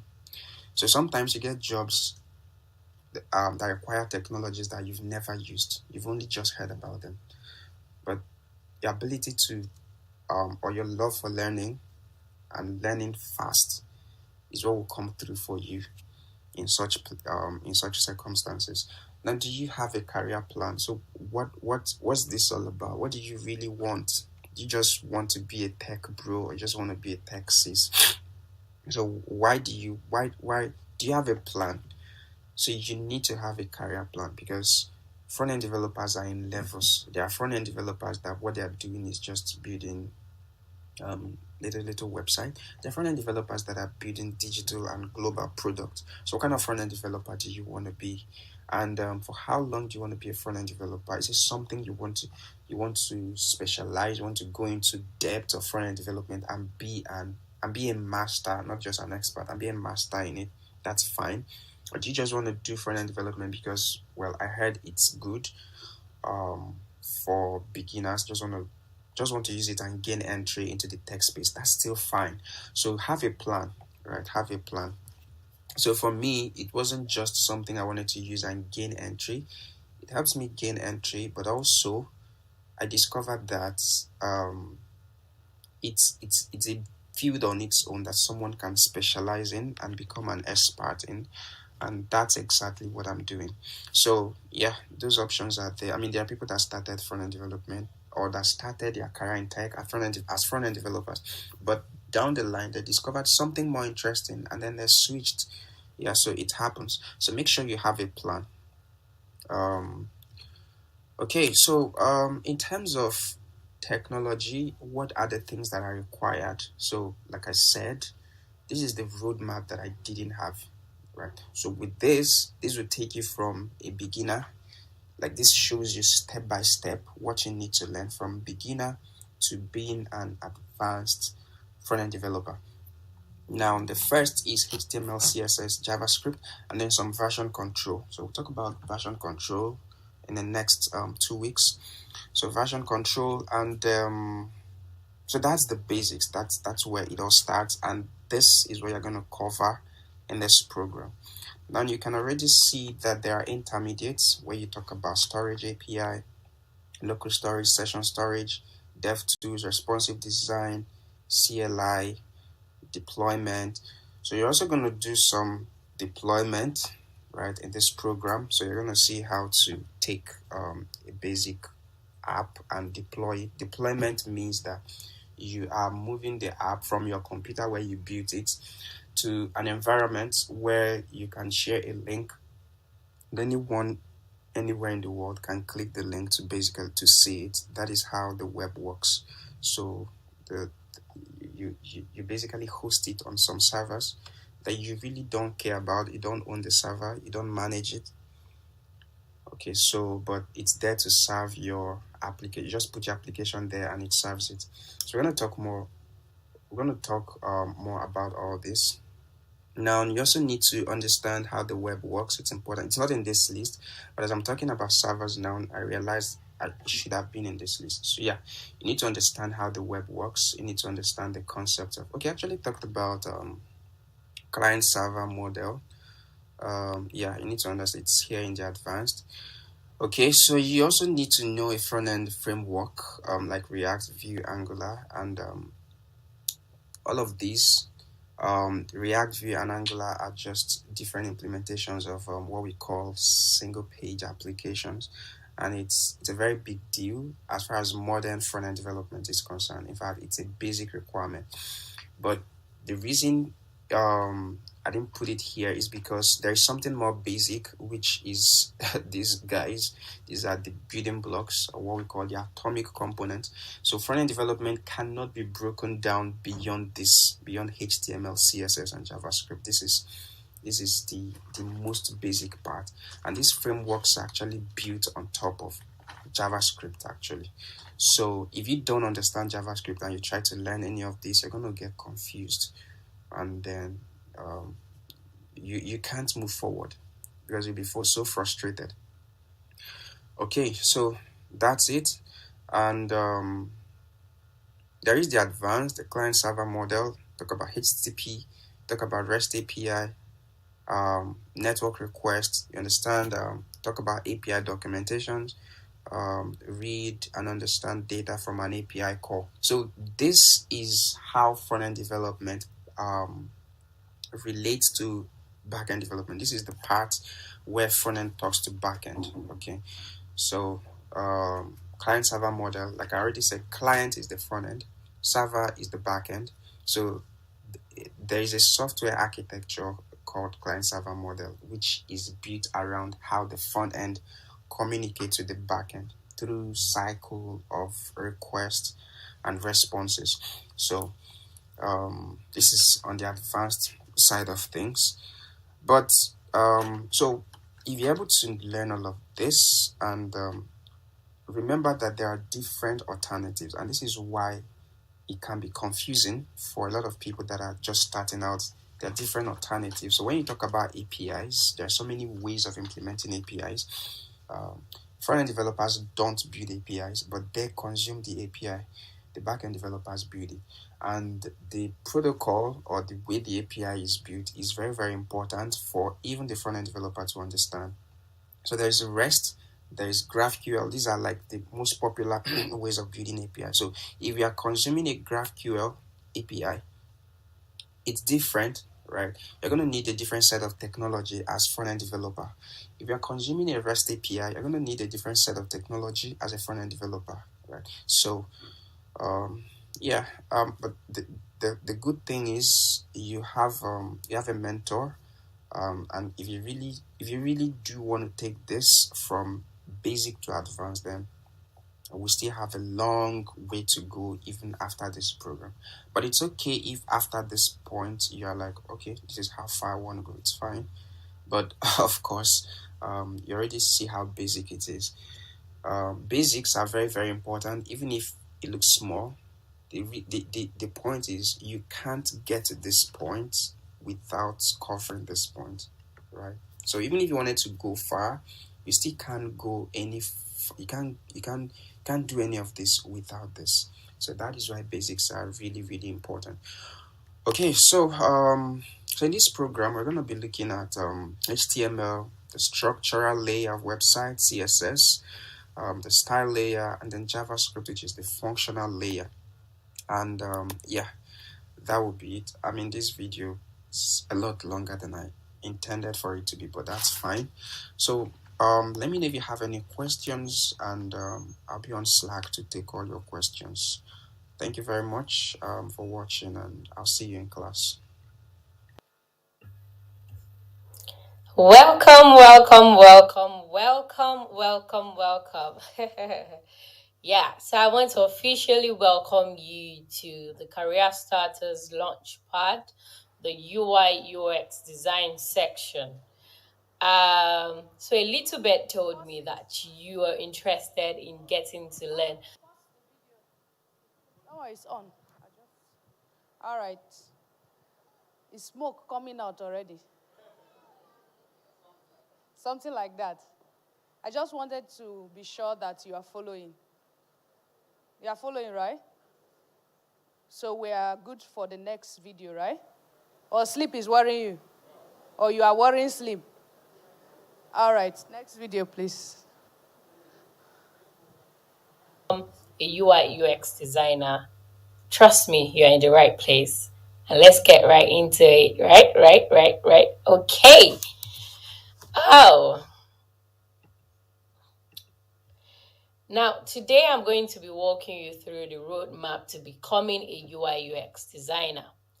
Now, how do you get started? Some of us might have heard the term UI UX design. Some might have not even heard that term before, right? Some might have heard product design. Now, a product designer and a UI UX designer, they are actually the same person, right? These words, this term are used interchangeably.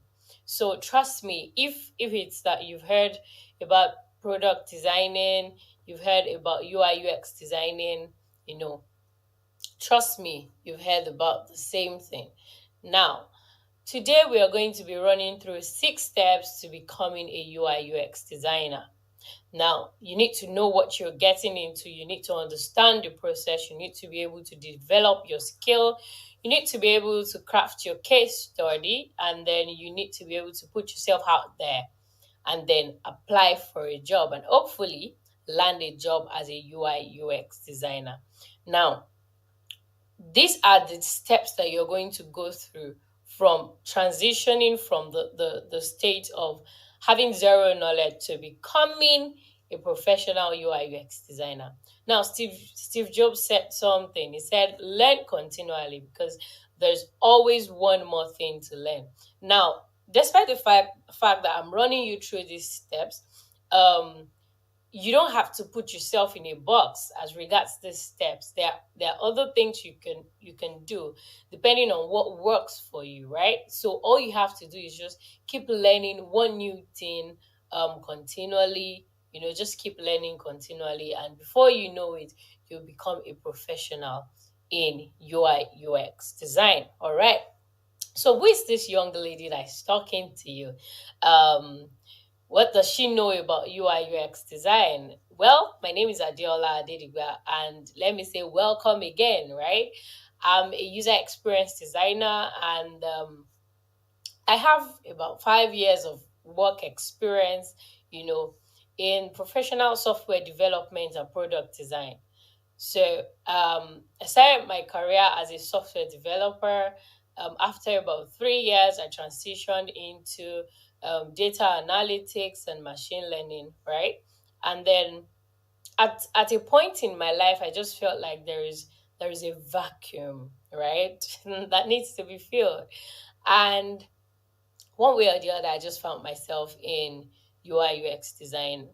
And trust me, it has been an amazing journey up until now. And one of my major fascinations and one of the major reasons why I decided to go into UI UX design is because I just love the uniqueness that comes with solving the problem of a user, putting yourself in the user's shoe, having empathy for somebody, right?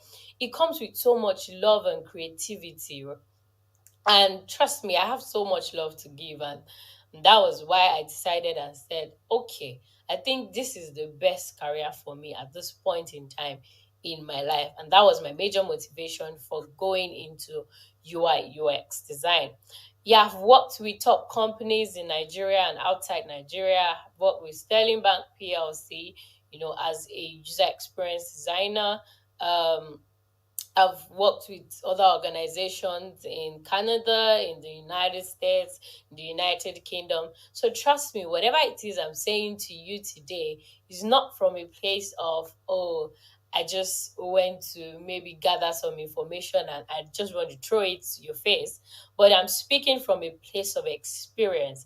This is a journey I've walked through for so many years, like a large number of years in my life, right? More than 5 years.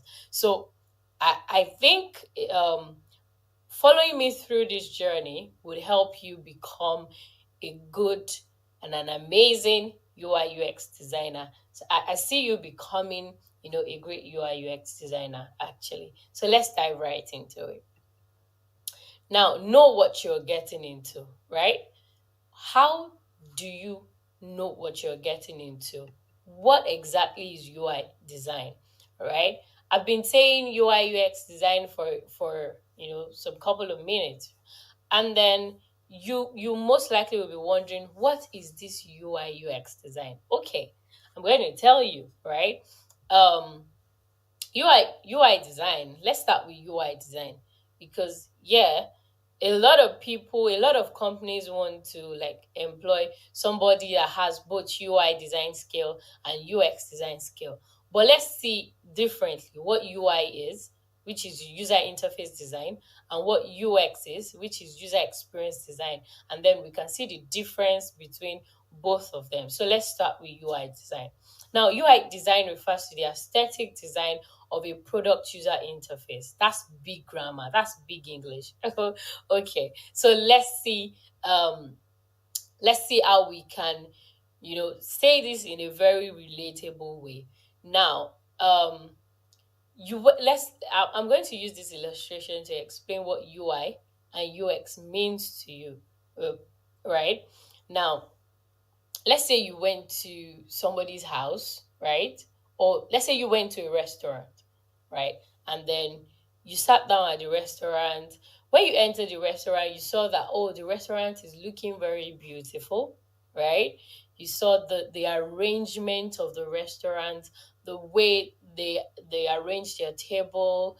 Just imagine, a very beautiful restaurant, with lots of amazing staff, well dressed, beautifully arranged plates and cutleries, on the table with the menu, these amazing people, maybe the staff coming to meet you, asking you, "Excuse me, ma'am, excuse me, sir, can I take your order, please?"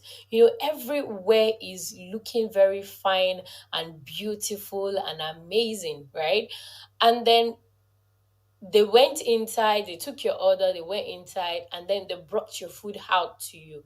And then you ate the food, you tasted it, tasted so nice and beautiful, and you enjoyed the meal, right? Now, the UI is the restaurant you walked into, the beautiful restaurant that you can see, the outlook, the way everything is arranged, aligned, how everything is looking very beautiful and nice. But the kitchen, where the dirty job is being done, right? Where the cooking is being done, where they need to know all the amount of salt that needs to go into the food, where they need to know the amount of pepper that needs to go into the food, depending on the food you're eating anyway. So let's just pick jollof rice for example, right? So how to know, like the kind of ingredients that will go into the food, the kind of the quantity of water that they are going to use to cook the jollof rice and all that. Having to know how to please you as their customer, right, has a lot to do with the UX. So what goes on in the kitchen, the thinking that comes into preparing that amazing dish for you, right? That's the UX. But the UI is what you see, the food that comes out eventually, right? You see it, you interact with the food, you eat the food, you enjoy the food, right? That's the UI. So from that illustration that I made, just have that illustration at the back of your mind while I say what UI is to you. So UI is the aesthetics design of a product user interface, right? It comes with the visuals, right? It comes with the interactive properties. So that is what the UI is, and everything that has to do with designing the interface, the outlook, the visuals, the visual element of a product. That's what UI is, right? Now, what is UX? So UX, like I said, is what goes on at the background, what goes on in the kitchen, right? And then UX has a lot to do with interacting with the product and service, giving it context, right? User experience design has a lot to do with thinking, creative thinking, getting, how to make life easy for a user, how to make life easy for a customer, like interacting with a digital product, your digital product. It has a lot to do with psychology, it has a lot to do with creativity, it has a lot to do with thinking, it has a lot to do with interacting with users to understand what they really need, right? Just the same way the waitress or the attendant will come to meet you and take your order to know what you actually really need, what you actually really want, right? That exactly is what goes into UX design, right? It has a lot to do with interviews, it has a lot to do with testing, testing the product. Now in the kitchen, before they bring the food to you, when they have the salt, the chef will taste the food, right? To be able to know that, oh, okay, does it align with what the user really wants? Does it align with what you want? The kind of food you ordered for. Does it make sense? Right? And then they'll bring it out to you to eat the food. So user experience design has a lot to do with, testing. It has a lot to do with the whole process in itself of making your digital product look good, right? So as we go on, you will understand so much on UI and also UX. So let's see how UX design works, right? Let's say you want to buy a shoe. Now, I've actually made an illustration about food, right? But let's see how this whole UX process thing works, right? So now you want to buy a shoe, and then so I need a shoe. I want to buy a shoe, and then I go to Google, and then I search on Google and say buy shoes online, right? And then some website came out to me. Now, why did I go to search for how to buy a shoe or where to get a shoe, right? Why did I go online to search for it? That's because I have a need. I need a shoe, right? So the feeling I'm having at that time is the feeling of need, It's the feeling of lacking a shoe, right? It's the feeling of, oh, I want to build my confidence. Maybe I'm going for a party and then I need to get a shoe. So that in itself is the reason why I decided to go online to search for how to buy shoes or getting shoes online, right? Now, I was hopeful. I had the feeling of hope, right? On how, on the fact that I'm going to actually get a shoe to buy. Now, I navigated to maybe a website came up, right? And then let's say Jumia, for instance, Jumia Nigeria, for instance, and then I search, or maybe Amazon, right? And then I search online on Amazon. I search for the shoe category, right? Now I saw like about 300 results, 300 awesome results. I will be feeling excited, scrolling through every pair of shoe that I can find, right? Ticking the one, adding some to my favorite list and say, oh, okay, I'll come back to this, I'll come back to check this one, and then I'll keep checking. Now, at some point, maybe I realized that there is no way to filter my result, right? Maybe there's no way to actually pick what I really want to pick. Maybe I want to pick purple shoes, or I want to pick a particular category of shoe, and then there's no way to filter it. There is probably a way I would maybe feel disappointed, right? Now, walking you through all of these things I've said, I'm going to finish that, but walking you through all these things I've said so far, you can see that building a product for users has a lot to do with so much of emotions in it, right? It has a lot to do with so much of emotions, right? How the user is feeling per time walking through your product. Now, at this point in time, this is a feeling of we've talked about feeling of confidence, need, feeling of hope, feeling of excitement. We've talked about feeling of disappointment, right? Now, at this point in time, the user keeps scrolling through different pages, and then the person has scrolled through page 1, page 2, page 3, and then there's like maybe about 200 pages to scroll through. At that point in time, the user most likely will be frustrated already, right? To finding a pair of shoe. Now, let's say at the end of the day, the user found one pair of shoe that looks very nice and then, very irresistible. The person adds it to cart, and then the person feels relieved, feels a little bit of less frustration, feels a bit excited, right?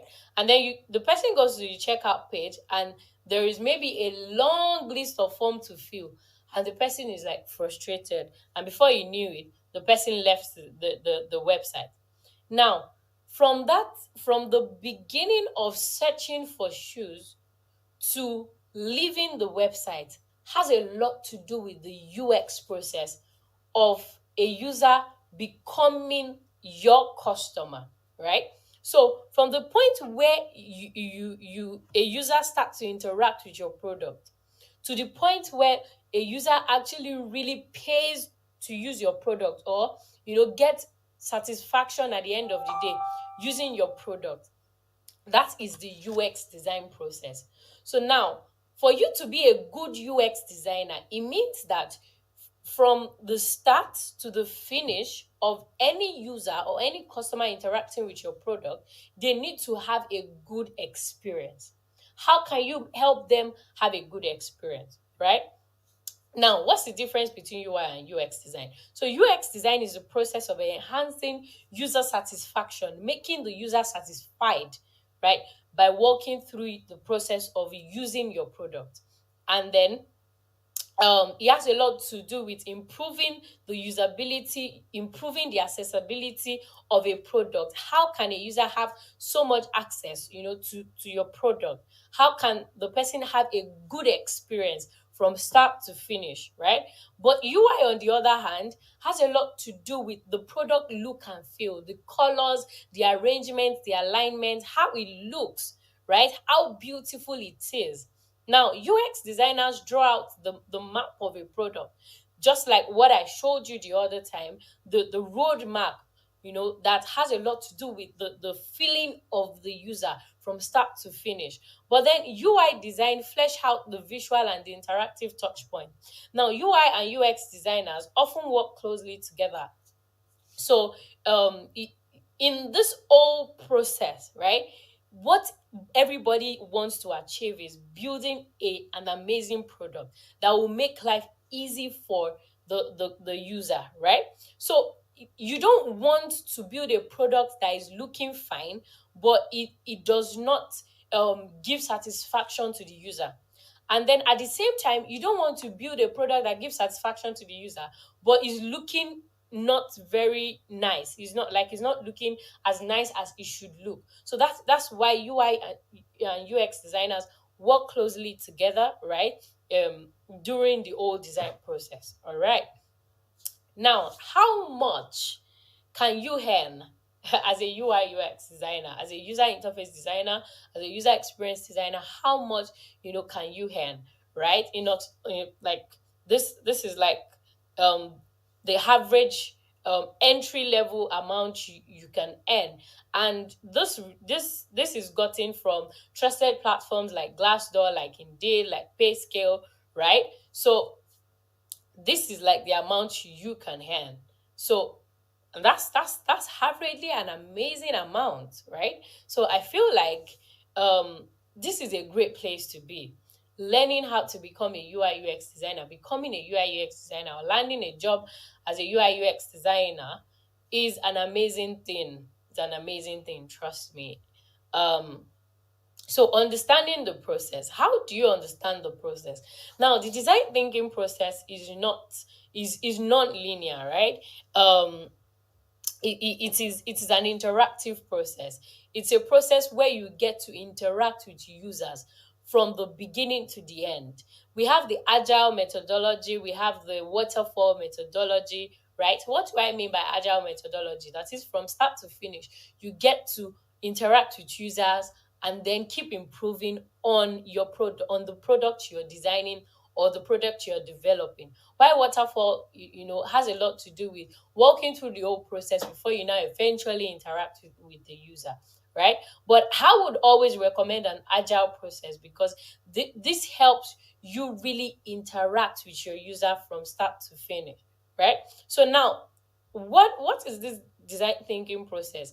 It has 5 phases, right? The empathize.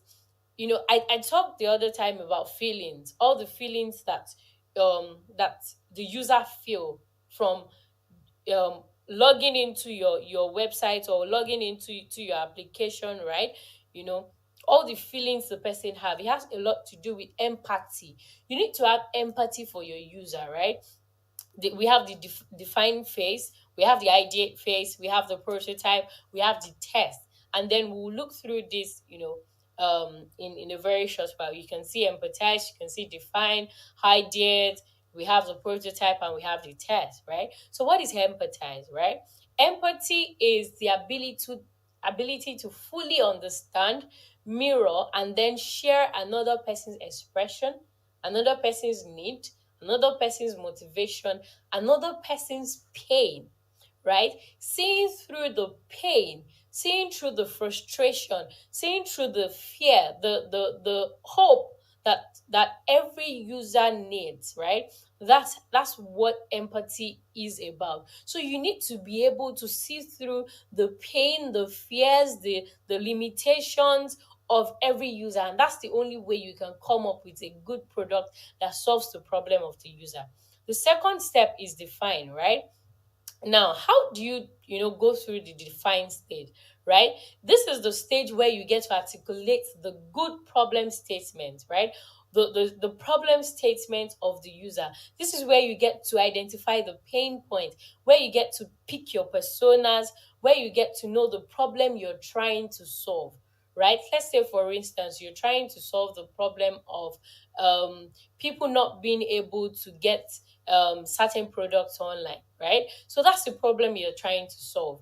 And then you need to identify what the pain of the user is. What are the pain they are facing, right?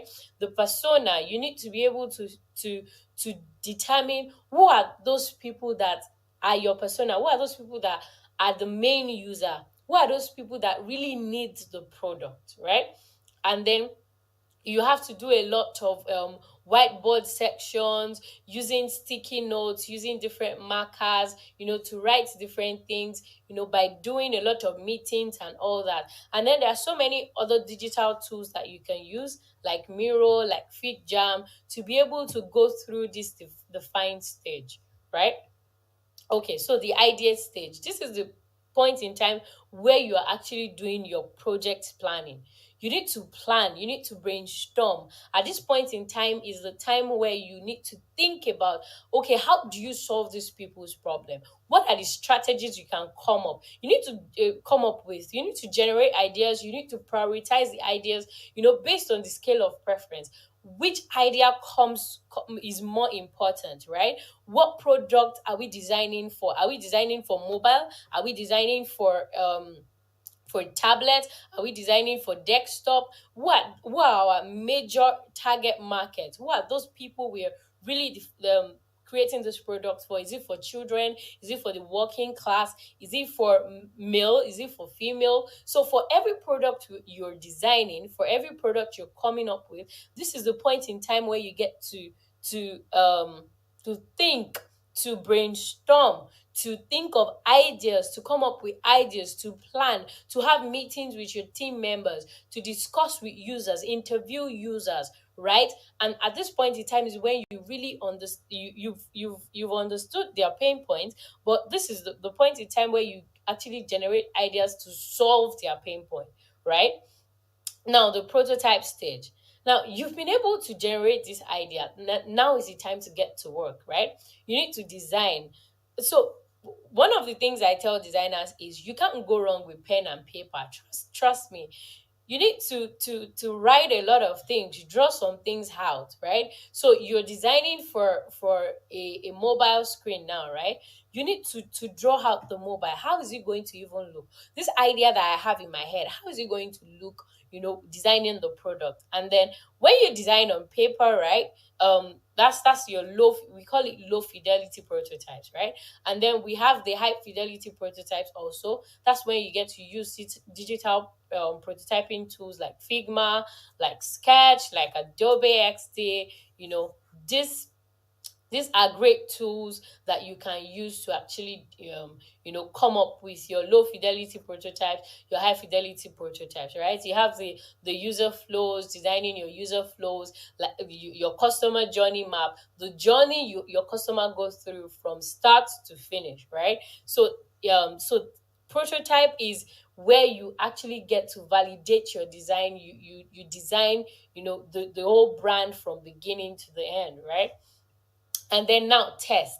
So testing is not just a start. This whole process, right? Like I said the other time, is not linear. But then the testing, you cannot go wrong with testing. Now you've been able to design a product. Now you need to go to the user you're designing for to ask them, okay, this product you're looking at, what do you think this product does, right? How do you think that this product can help you? Making them walk through the process to know if it's really solving the problem you want to solve in the first place, right? So, and at this point in time, you that's where you're going to uncover new pain points. That's where you're going to know whether you are actually really solving the problem of the user. That's where you're going to know whether you're going to encounter new problems. You're going to look at the behavior of the customer, the user, while they're walking through your design, while they're walking through your process. And then testing, you can't stop testing. You need to keep testing. You redesign, you test, you redesign, you test, you redesign, you test. So that's the whole process from start to finish, right? Now, how do you develop your skill? Now, you understand the whole process, but yeah, how do you develop your skill? You need to actually subscribe to different design blogs. You can subscribe to different design blogs. You can take an online course. For instance, my academy, the Real Care Tech Map, we have a design course, that we actually embark on, that we do sometimes 6 weeks training. It could be different, training that will walk you through, the process. This is one you're doing right now, right? So you can take an online course to actually learn, and grow. You can read books and magazines. You need to follow other designers, learn certain things from design agencies, right? You need to pay attention to great design. Look online, for great design, new design skills that are coming out, new design tools that people are using, right? You need to put yourself out there, right? Now you need to utilize templates. At some point in time, when you're starting to get very good with design, you can now start to use some templates that will help you, in your design process. You need to recreate design for practice, right? So you can see other applications that have been designed, maybe the Uber app, maybe the anything, maybe Bolt app, maybe a food company app. You can just pick up an app and then redesign it. You can pick up a website and then redesign it, right? And then you can experiment. You need to keep experimenting, and then you need to ask for feedbacks and critiques. Now, nobody is an island of knowledge. You cannot just stay on your own and just keep learning, keep learning, keep learning. You need to ask people for feedback. You need to get critiques, right? Quality critiques, and then trust me, you never can stop learning. You can never stop learning. You need to keep learning over and over and over again. Now, how do you craft your case study? Now, I said the other time that at some point you need to come up with your own case study. And what do I mean by case study? Case study, right, has like about three to is a project, right, that you're working on. So for instance, now you pick a product. Now, let's say you want to create a product that solves the problem of blackheads and pimples on the face of ladies or women, or maybe guys and women, anybody, right? So this is the product you want to work on. So when you work on the product and you document all your process from start to finish, from design stage to testing, you document all of this, your design, you document all of this, into a whole process. That is what we call a case study. Now, the combination of 3 to 5 of that is what we call a portfolio. Now, at some point, while you're in your journey of becoming a product designer or a user experience designer, you need to actually have a case study, and you need to have a portfolio of your own, right? Most importantly, your case study contains the problem, the solution, the design thinking process, from start to finish. And then you have to do a lot of storytelling in your case study. For a good case study, you need to do a lot of storytelling, right? Okay. Now, you need to put yourself out there. That's like the fifth step, right? You need to put yourself out there. There are different platforms you can use. We have Medium where you can write. We have Notion, where you can write articles. People really need to see what you're doing, right? We have LinkedIn, we have Twitter. You can, post your projects on there. Ask people for critique. Ask people for feedback, right? Let people know that this is what you're doing. On your WhatsApp status, post it there that, you're into UI UX design, right? Let people experience your journey. Let people experience your growth process. The more you're growing, the more you're putting yourself out there. And then people can record your journey. And at some point, right, they would reach out to you and say, we have this project, this social project. We want you to help us work on it, right? And then applying for a job. Now, how do you apply for a job? Now, there are so many platforms where you can apply for a job. There are jobs on Indeed, there are platforms like Indeed, there are platforms like Glassdoor, different platforms where you can apply for a job. Angel lists, different platforms. So all you have to do is create a resume, right? Create a resume, apply for different job postings as a UI UX designer. Your portfolio is ready. Put your portfolio, out there, and then one way or the other, apply Follow up on your application, and trust me, before you know it, is not it's not so simple, but trust me, before you know it, you're definitely going to land a job as a user experience designer. So thank you very much for walking through this process with me. Thank you for walking through this process with me. If you have any questions, hopefully I get to answer your questions. So thank you very much for taking out your time to listen through this whole process with me. And I want to believe that in a very short period of time, you will land your first job as a product designer or as a UI UX designer. So thank you very much. My name remains Adiola Adediba.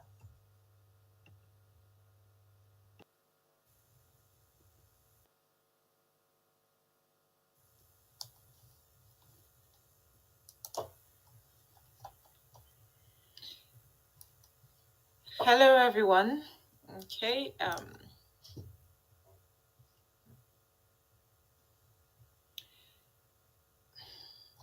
Every time we open an app, buy something at the supermarket, answer a survey question, or fill out a survey, or leave a review on an e-commerce site, or fill out a captcha to log into your email, we're creating data that is collected by businesses and organizations. As you can imagine, just from watching this video alone, probably you'd put a comment be in the comment section. Large volumes of data are being collected every day. So what happens with this data? What do we use them for? Well, for a large portion of it, up to 90%, roughly, the answer is nothing. And the other 10%, or the other, if no, up to 99.5%, you do it, you don't use it for anything. And the other 0.5%, that gets used for analytics purposes. In an age where the collection and storage of data is more prevalent than ever, understanding how best to analyze and extract information from this data is the key to success for many businesses and many organizations. In short, analyzing this data give businesses the ability to make informed decision. So today I'm going to talk about being a data analyst, and the word data analysis. What is data analysis? This is the outline for today, and I'll talk about myself. At least you know you want to know who your presenter is. Talk about who a data analyst is, who a data engineer is, who a data scientist is. You'd hear a lot of words about people mix these words together. You'd hear that, oh, I'm a data analyst or a data engineer, and you'd wonder, okay, what exactly or who exactly is who? And then we'll talk about the types of data analysis.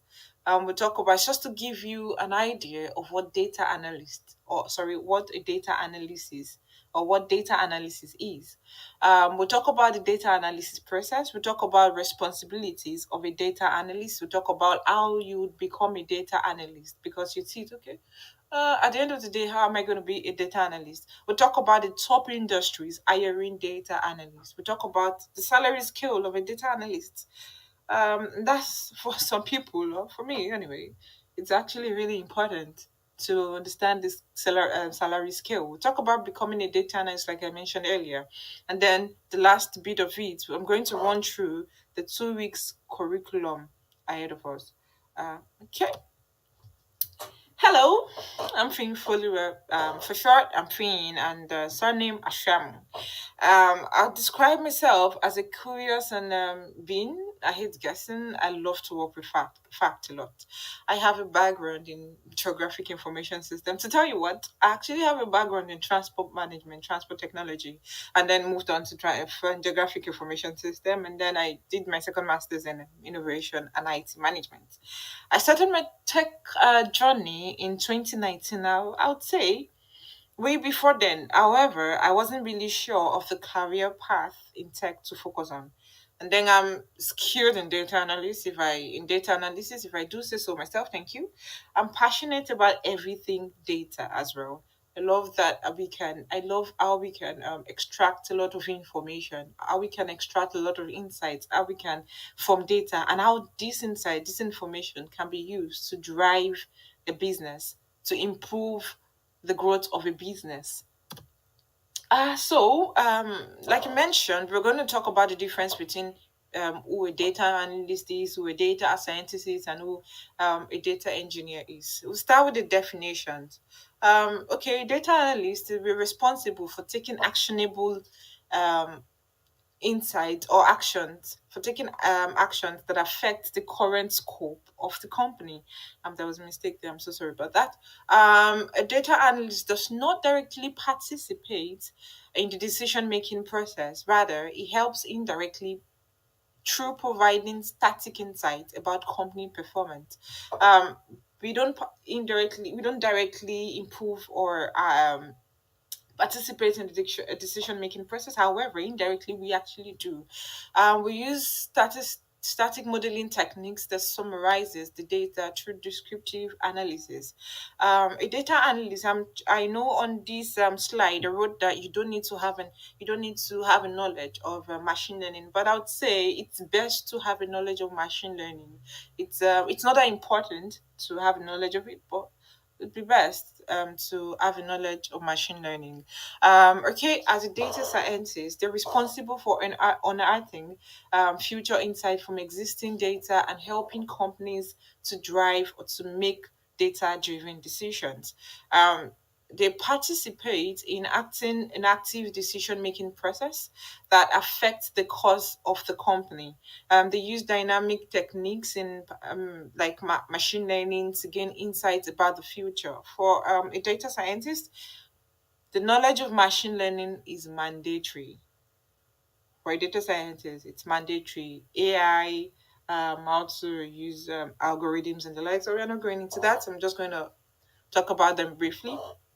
Data engineer, they're responsible for developing a platform that data analysts and data scientists, business analysts work on, or different stakeholders. As long as you're working with data, they're responsible for building that platform that you can work on.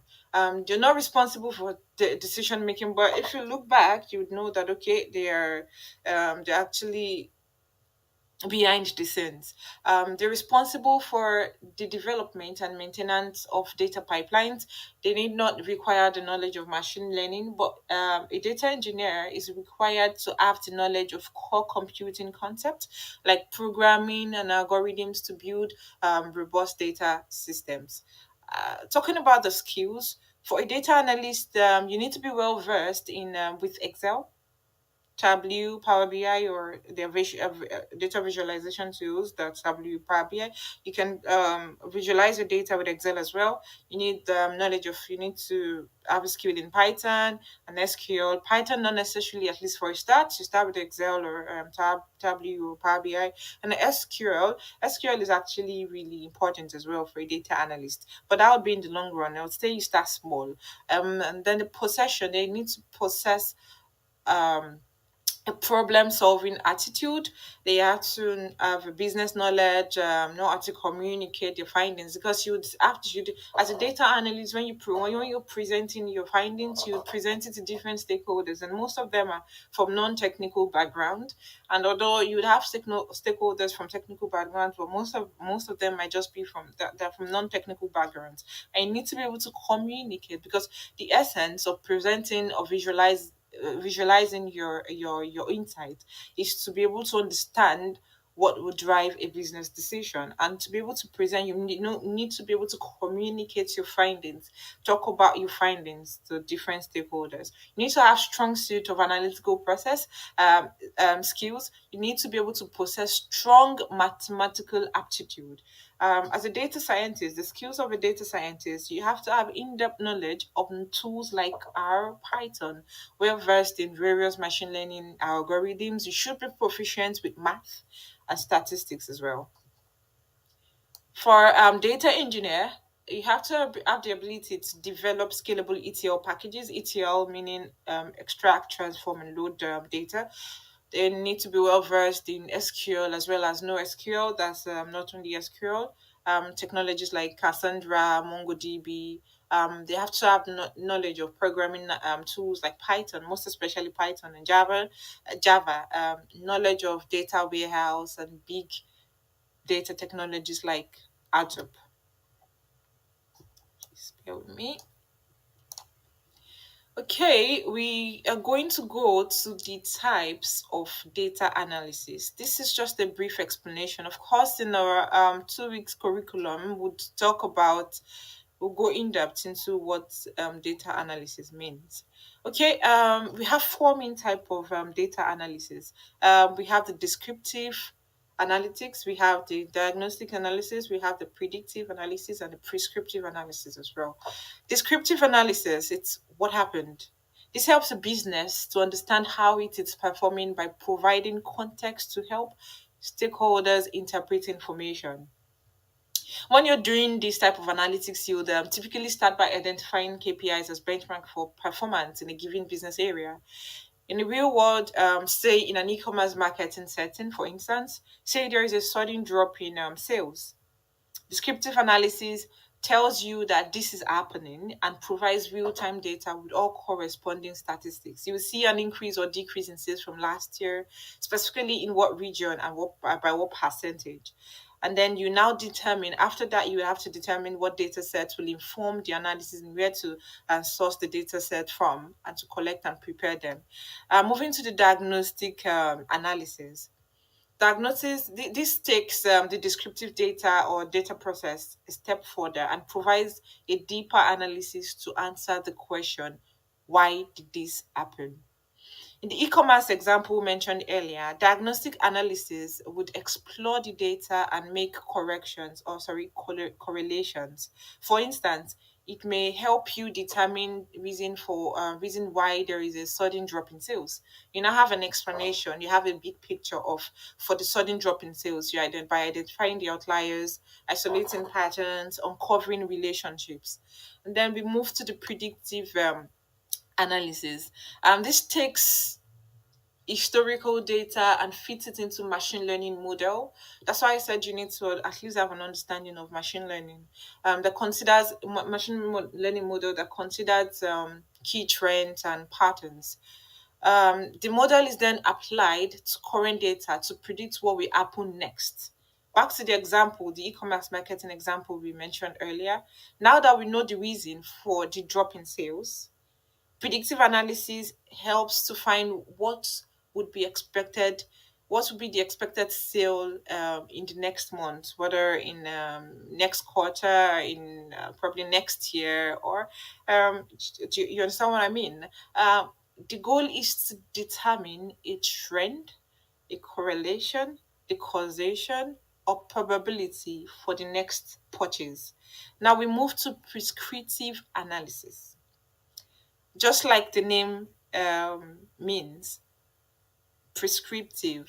It takes predictive data to the next level. If prescribes you have an idea of what will likely happen in the future, then what should you do? What is the best course of action for you? Do you understand? And then it suggests various courses of action and outlines that what the potential implications would be for each. Back to our example, if sales are falling, then you can make timely decisions such as you cut prices, you market more, or discontinue products. And if an item is not selling off the shelf, you can be sure to stock inventory accurately across channels. You can use there are different examples, probably the healthcare system. There's a surge in the emergency surge of customers of patients in emergency sessions. You would want to find out, okay, why is this happening? Okay, maybe there is a symptom, maybe there is a disease or there's an illness flying around or something like that. You need data analysis to be able to describe and prescribe and predict and diagnose what exactly you want to derive. And then the data analysis process The step one is to define the question. Remember, I mentioned KPI in the first instance. So you define the questions, you know your KPIs, you know your metrics. If you don't define your business question, it's just going to be like you're in a maze and you're just trying to find your way out. You don't know where you want to go to. So you need to first define a business question. You need to answer some questions. Okay, why do we need a data set? Why do we need this data? What data exactly should we get? So should we extract? You need to know what you want to do. You need to know the insight you want to get. You need to know the problem you want to solve.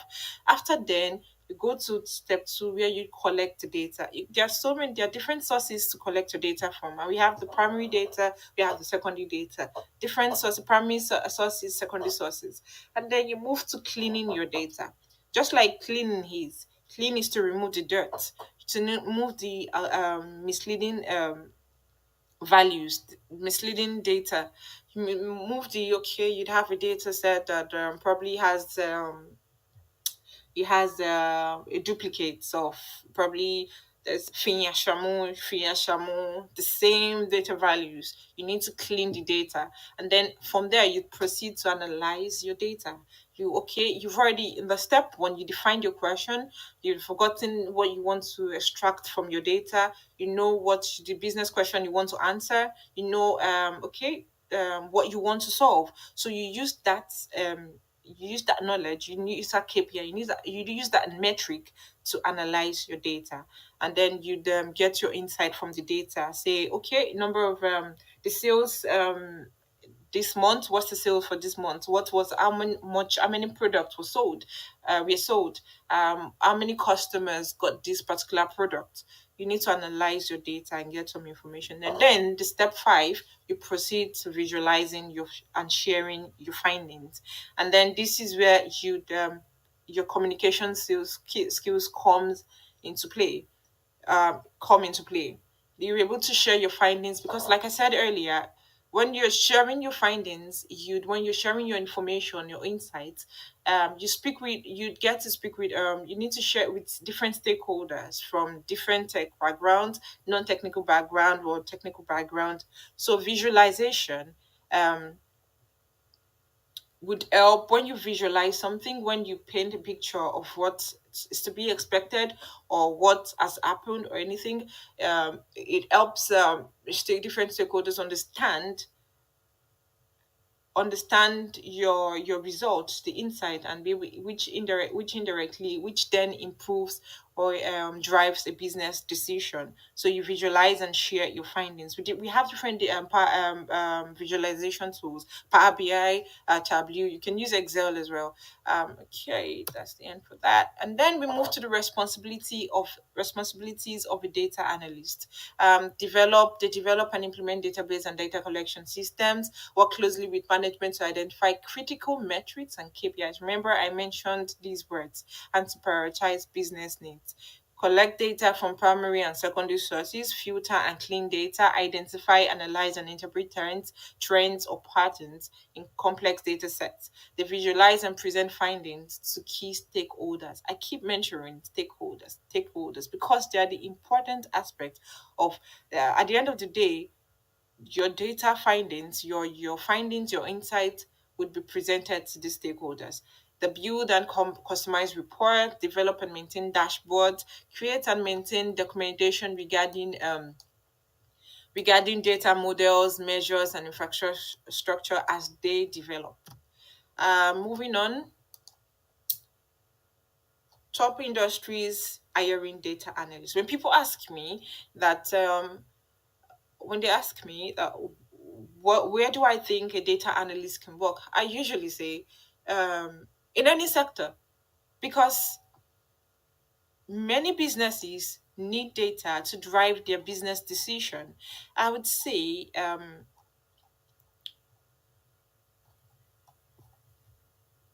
please give me a moment. There was a pause there, please.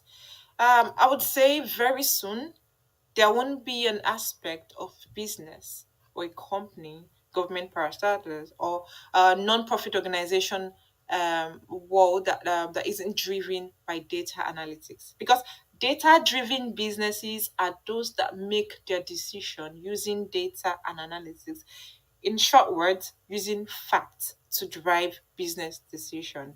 If you use data to drive outcomes your business wants, then decisions leading to this outcome would be made using facts, like I said earlier, rather than gut feeling, rather than probably premonitions or something. You can't just say, okay, this month uh, there was no sales made. Probably next month we just have to fix a little thing, probably sell more, push more product out or something like that, without exactly wanting to know why exactly there was no sale. Why did the sale drop? Why did sales drop this month?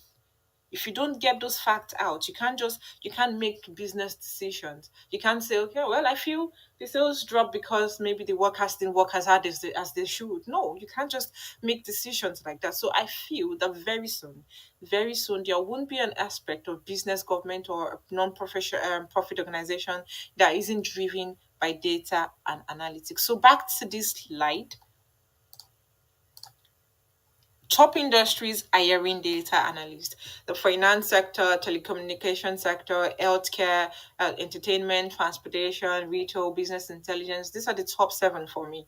We see different terms for data analysts used there. For finance, financial data analyst, customer experience analyst. For telecommunications, they have the telecommunications analyst, network operations data analyst, sales analyst, BI, business intelligence analyst, website and digital analyst. We have healthcare sector as well, healthcare data analyst, healthcare analyst, entertainment sector, production analyst, consumer experience analyst, forecasting analyst. We have a lot of different words for data analyst. We have performance analyst for different sectors as well. So as a data analyst, you would be hired in any sector. For me, left to me, that was what I would say. And um I made a mistake actually. I said, as a data analyst, you don't use guesswork, you work with facts.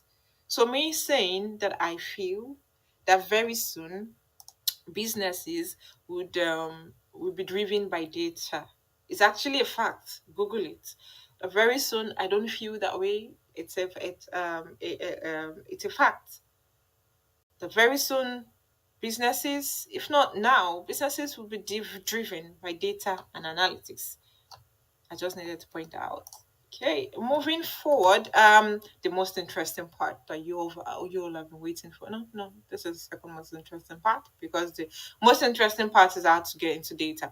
Okay, salary scale. You see that the list is 30K pounds, and that's just, it could be higher than this. That's just 0 to 3 years experience, 0 to 2 years probably, I would say. And then move to 70K and higher than that as well, as your experience, depending on your experience, depending on your skills, on the skills that you have, depending on your experience, what you can do. The salary increases. Actually, they earn good money. Trust me. Don't ask me what I earn anyway. Okay, becoming a data analyst and the skills that are needed. Going to get into that.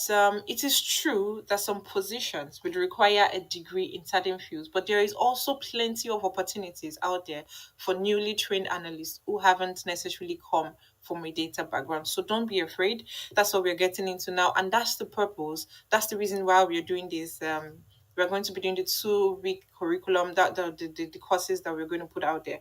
First, I would say start with self study. Even the Bible says, study to show yourself approved. And you there's so many courses online, and like the course I'm going to prepare for you as well, it's going to be well detailed. You learn how to analyze data, and the tools you need to analyze data. And like I always say, the first step to deciding if you're well suited to a career in data analytics is to understand exactly what the role entails.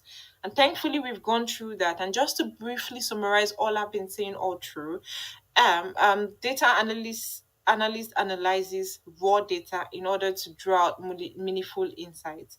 They then turn these insights into actionable recommendations, enabling the company they work for to make smarter business decisions. Now that we've gone through the basics of data analytics for beginners, what data analysis is, the types of data analysis, processes, the skills you need, and the responsibilities of data analyst. You might be wondering, great, so how exactly do I become a data analyst? Going back to this is self-study.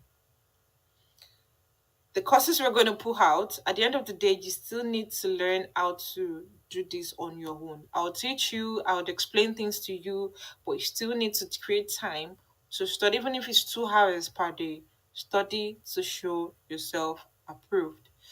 Okay, and then we move to you'd watch different courses, you try them out on your own. You try analytics project.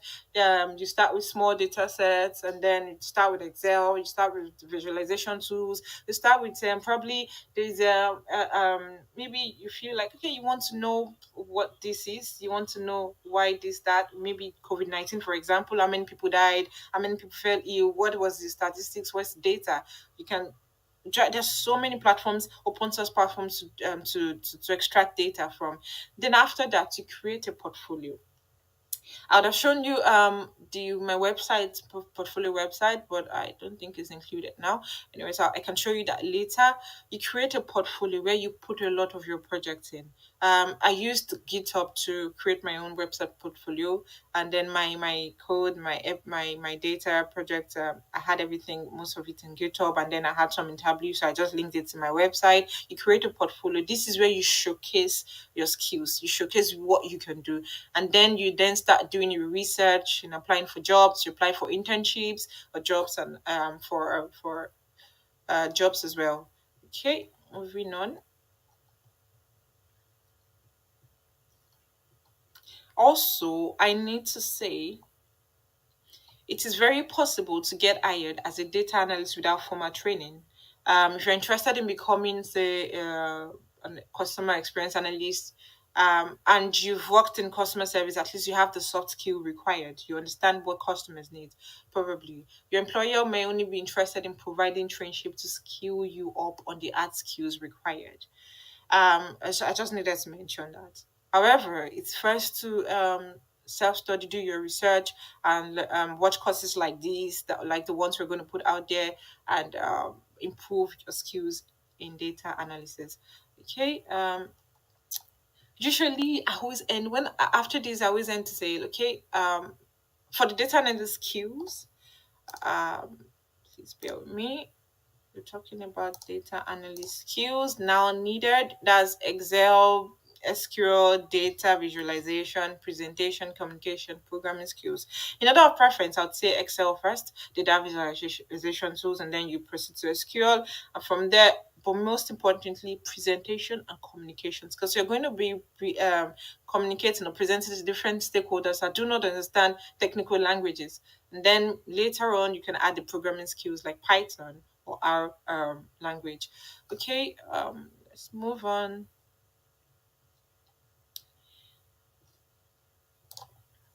I would also ask you to ask yourself, I would urge you to ask yourself that to be a data analyst, you want to be a data analyst, you're interested in being a data analyst, are you naturally curious or inquisitive? Do you have an analytical mindset? A logical approach to your work that you currently do? Are you a problem solver? Are you typically a problem solver? Those are the questions I like. Do you have passion for numbers and statistics?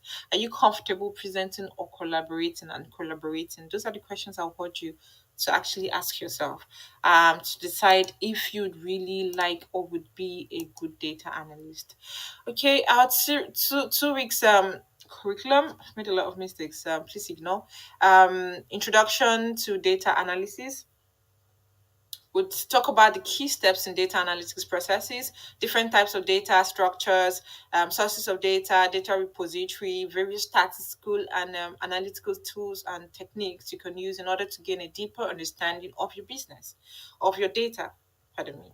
Then we proceed to talk about asking the right question. I deliberately didn't put this under introduction to data analysis because I feel like I know that asking the right question is the most important thing aspect of data analysis.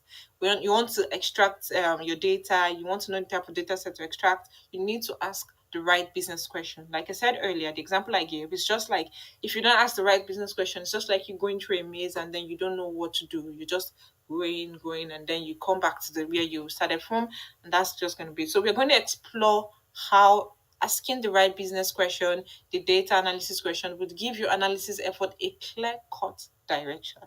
We're also going to explore the big data questions you should ask yourself to connect with the insight that would drive the businesses forward with full force. Remember, I mentioned metrics, mentioned KPIs, I mentioned knowing what your business needs and everything. And the next step is to the next thing on the agenda is to prepare data for exploration. This will help you this would help you understand the underlying techniques of data exploration. I also try to explain this concept in the simplest manner, so don't worry about the big words. I know that I tried as much as possible not to use a lot of big words when I started this slides, this presentation. So don't worry about it. I'm going to explain everything in the simplest manner, and then we'll come to the project completion. You'd get to analyze and visualize the data set using Excel and Tableau. Extract data set from different sources and from a source, a small data set just to analyze and show you how it's done. And also, I'll give you a task to extract the data and analyze, and also work on the solution myself. All right, that's all. Thank you so much. See you next time. Bye bye.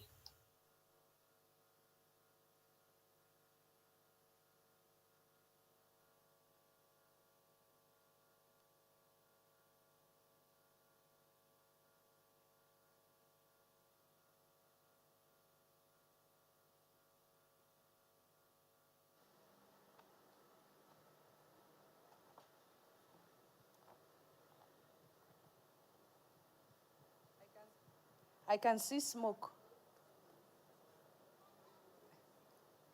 Some people are like, just I want to do this thing so.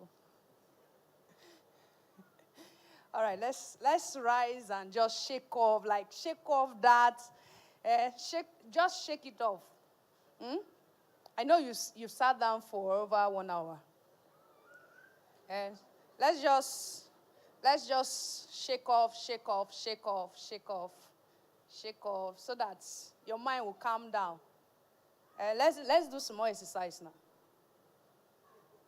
Let's do some more exercise so that your mind will calm down.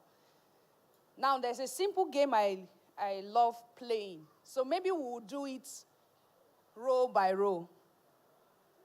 Right? Because if we want to do individual by individual, it will take time. So let's do it row by row. This is row 1, row 2, row 3, row 4, row 5. How do we classify the back people? Back end. They are back end engineers. Okay, so this is what I will do. Now, this is the simple game. Oh, up, the row up. Okay.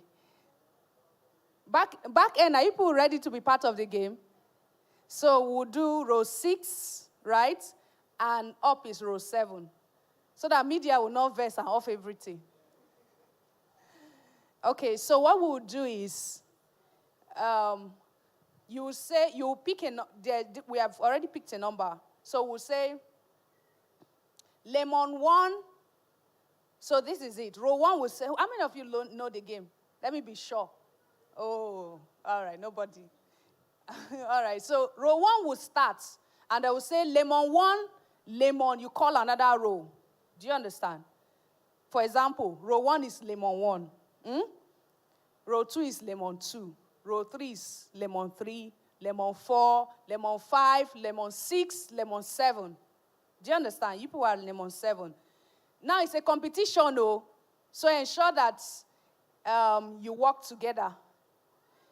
Now, lemon 1, all of you will shout together. Lemon 1, then maybe you say lemon 5.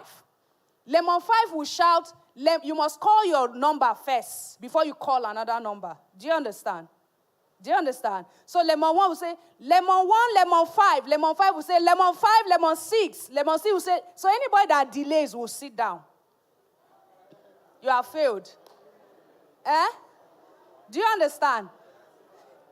Let's do just simple practice so that you understand. Do you get? So let me start. Let me say, lemon 1, lemon 3. Do you understand? But you have to work together. If I hear one person mention another number, you will sit down. So you must work together. So you shout it as a group. And once they mention your name, you must pay attention to know that it's your group they are calling. Do you understand? So one more rehearsal. Lemon 3, lemon 6. Exactly. So you call your own first before you call the next. Are we ready? Are we ready? Somebody shout, I am ready. Bros, if you don't shout, you go back. Oh. One more time, somebody shout, I am ready. So over to you, lemon 1. 1, 2, ready, go.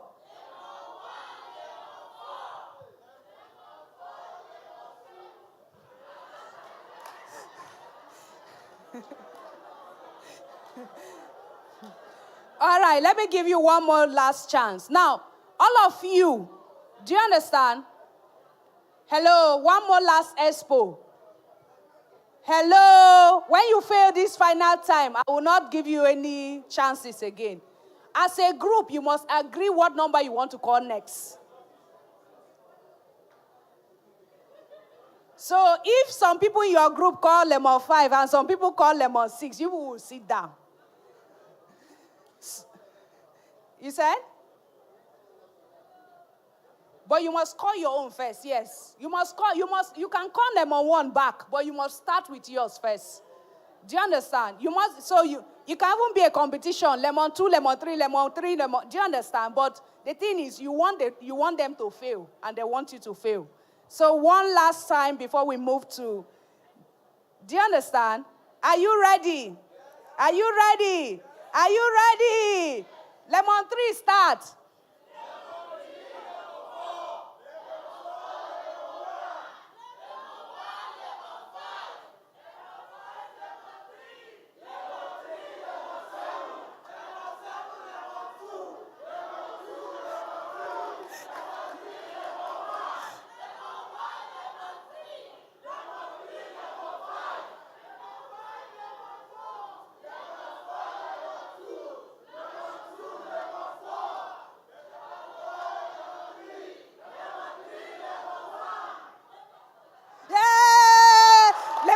You have failed. Sit down. You have failed. You have failed. Sit down, sit down, sit down. Thank you, thank you, thank you. Yeah, they are out of the competition. It's interesting. It's interesting. All right, all right. Okay, so we now have 2, 3, 4, 5, 6, 7. Okay? 1, 2. Ready, ready, ready. Lemon 7, start.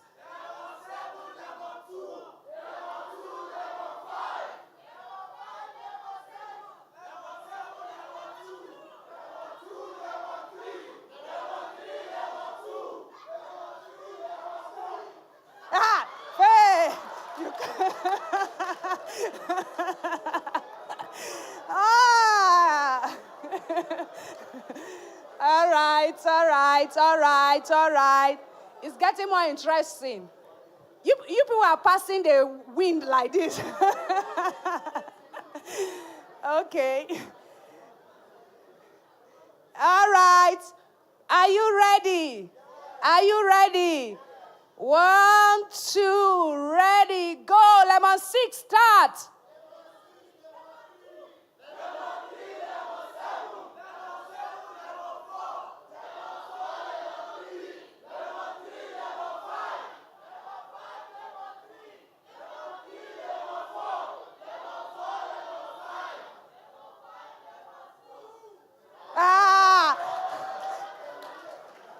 Lemon 5 is out.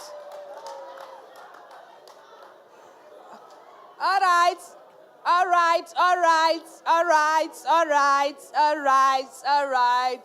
Okay, so 1, 2, ready. Lemon 6, start.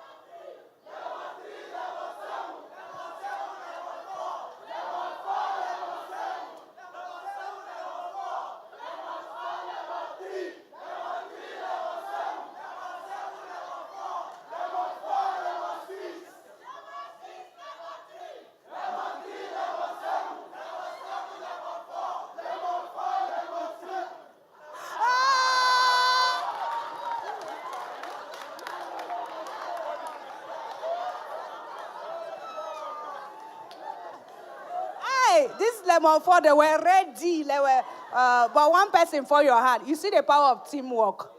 All right. Okay. So we have 3, we have 7, and we have 6 in the house. You see 6 that they are doing like they don't know what they are doing. They are actually in the game longer than some people. All right. So 1, 2, ready. Lemon 3.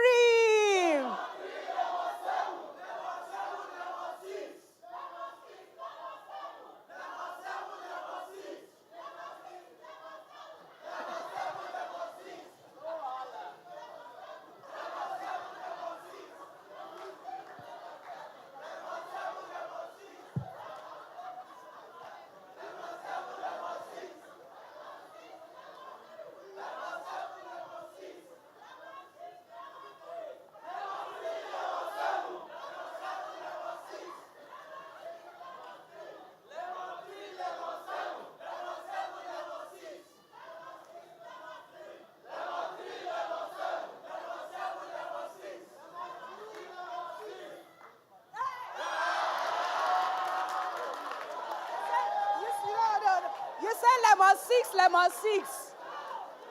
Eh? Yes, you said lemon 6. Who failed? They failed. I heard. Okay, all right. Thank you. I'm even proud of you people. Like I'm proud of you. Well done. Celebrate yourself. Now the battle line is drawn. Between 7 and 3. 7 and 3. Who's going to go home with the winning prize? Now let us go. Lemon 7.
Thank you. Let's give it up for lemon 7 and lemon 3.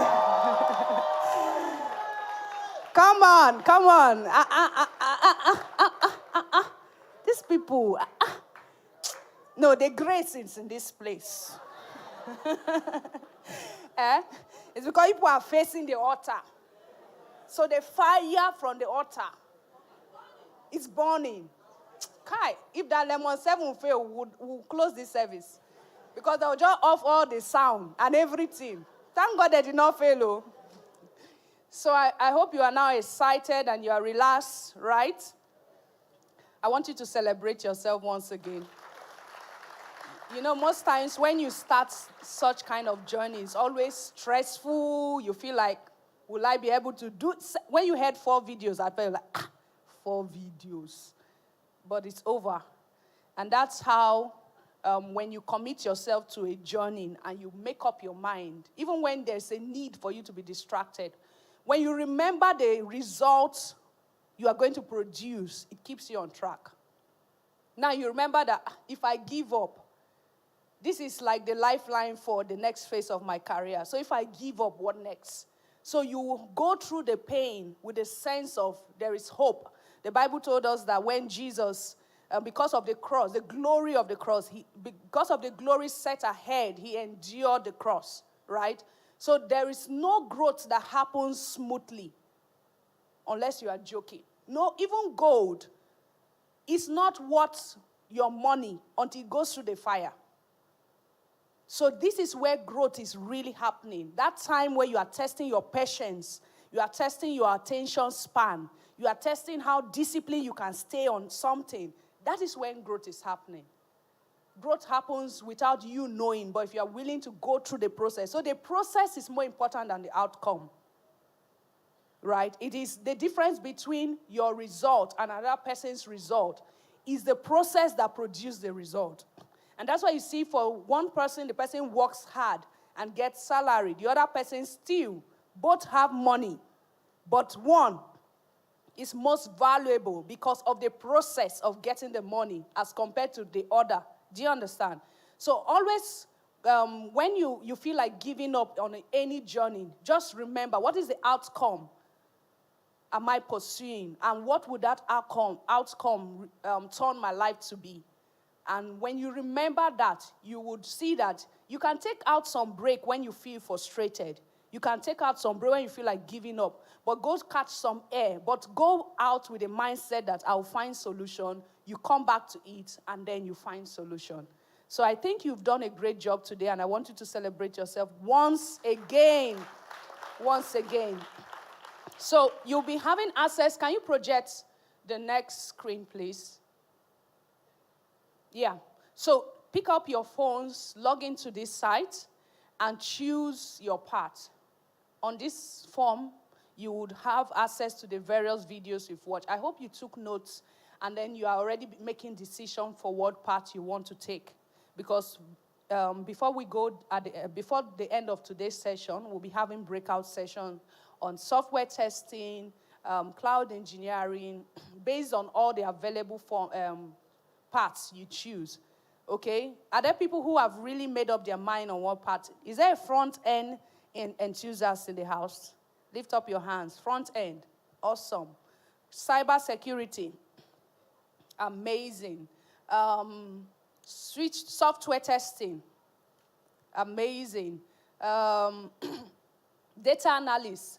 Data analytics. Awesome. The other was cloud engineering.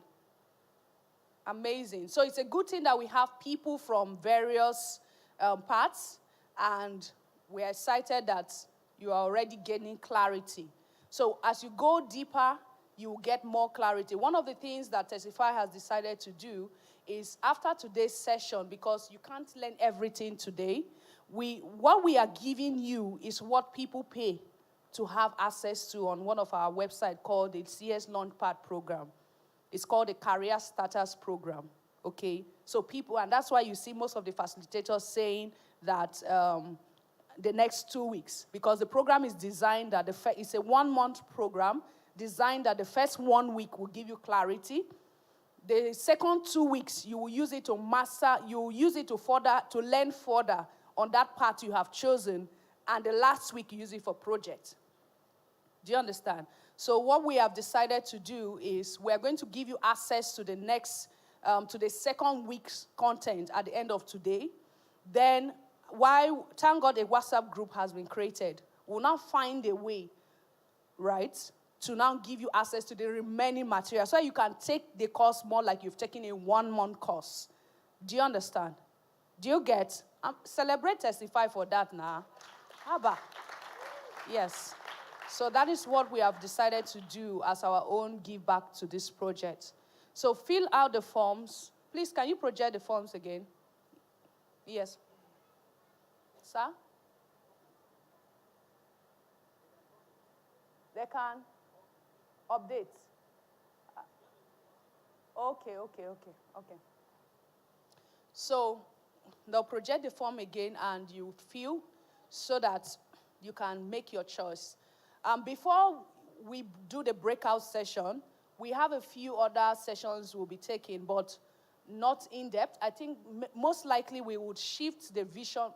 Ronke, I think we can shift the vision session to tomorrow since we are doing vision board tomorrow. Right? So they have more time for the courses today. So what we'll do, Ronke will come up and take you on career mapping. You heard almost all of them talked about career mapping. Now, the essence of career mapping is you know where you are. Then you know where you want to be, right? You can now make the map. Okay, what is in between where I am and where I want to be? When you pick up front end, what next? How can you grow in that part? So as part of that, you will need to also go on Google and search more. What is the career path for front end? What is the career path for? Because you would draw up a practical career map now using your book. Do you understand? We want something you can always go back to. And so that when you know that at the end, it will take you 5 years, it will take you 2 years or 3 years to get to the managerial position in so career, you can now plan properly. People should stop doing New Year resolution that every New Year you do a resolution for the New Year. Your New Year resolution is not really even a resolution. Every New Year is supposed to be like a minus from your 5 years plan or your 10 years plan. So it's more like you are even supposed to be repeating the same growth pattern in a better way towards your 10 years plan or 5 years plan. But most times what we do, we have a complete different New Year plan in 2022 and a complete different New Year plan in 2023. And that's the same thing we have in our country, that there's no sustainability. Everybody comes with a different agenda, right? But if there's one agenda and everybody comes, take a part, implement, the next year another person comes, take a part. That is how growth is built, and that is how it becomes sustainable. So that is what you should do. If you've not had like a 5 years plan, maybe this will also afford you an opportunity to create a 5 years plan as we do your vision board tomorrow, okay? Then you can take out 2023 out of the 5 years. What would you do towards 5 years? 2024 is no longer 5 years. It's now 4 years. Do you understand? You take one out of it. So without further ado, let's celebrate Bironke as she comes to take us on career mapping. Is that how you celebrate her? Please go back. They are not celebrating you. Please celebrate her.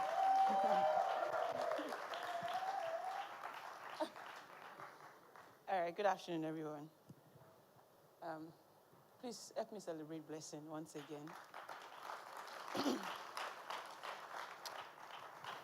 Yeah, I mean, all the ginger you get it from her. So we're going to do, I don't know if everyone is done with writing down the link. Please, you should have filled your form by now already, before the next screen. So if you have not, it's just like 3 questions: your name, email, phone number, and choose a career in the options, and we move.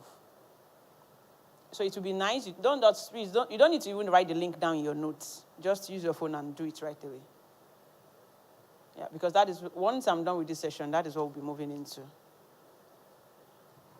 All right, so when you are finally choosing the career path you want to go into, you know, if you watch the pattern that we did from yesterday to today, we are following a roadmap as well. Yesterday, we couldn't have started with what we did today. Yesterday, you would possibly be confused. You don't understand what tech is in the first place. You don't understand the mindset you need to have, how you need to plan. Then we now move into what tech is. What are the tech careers that are possible? Then we now project you 6 different careers in tech, and then give you an introduction. What we did, the 6 videos, 2 from yesterday and 4 from today, are in the introduction of the 6 careers. Then you can now say, okay, now I know what tech is, at least to some extent. And then now I know what the 6 these 6 careers, at least, is there anybody that doesn't know what cloud computing is? But like, you have not heard the word now, you don't know what cloud computing is. Is there anybody like that still in the house? Definitely not, because you have heard about it. Same thing with front-end development, same thing with software testing, same thing with data analytics, cybersecurity, and all of that. So now you have an idea of what they are. Of course, this is not enough, definitely. And even what we'll cover today is still not enough. And even what you still learn in 1 year is still not enough. Like I said, it's a continuous growth. So now you have picked a career. So let's assume, I'm just going to use like a random course. So let's assume you pick software testing. But before we go into that, I would need to use sample. Maybe like 2 or 3 people. 2 or 3 people that wants to volunteer.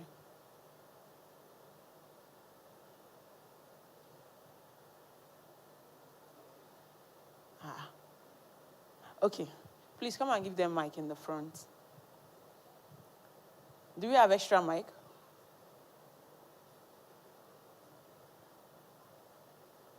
So I'm just going to be asking, questions, and then they are here.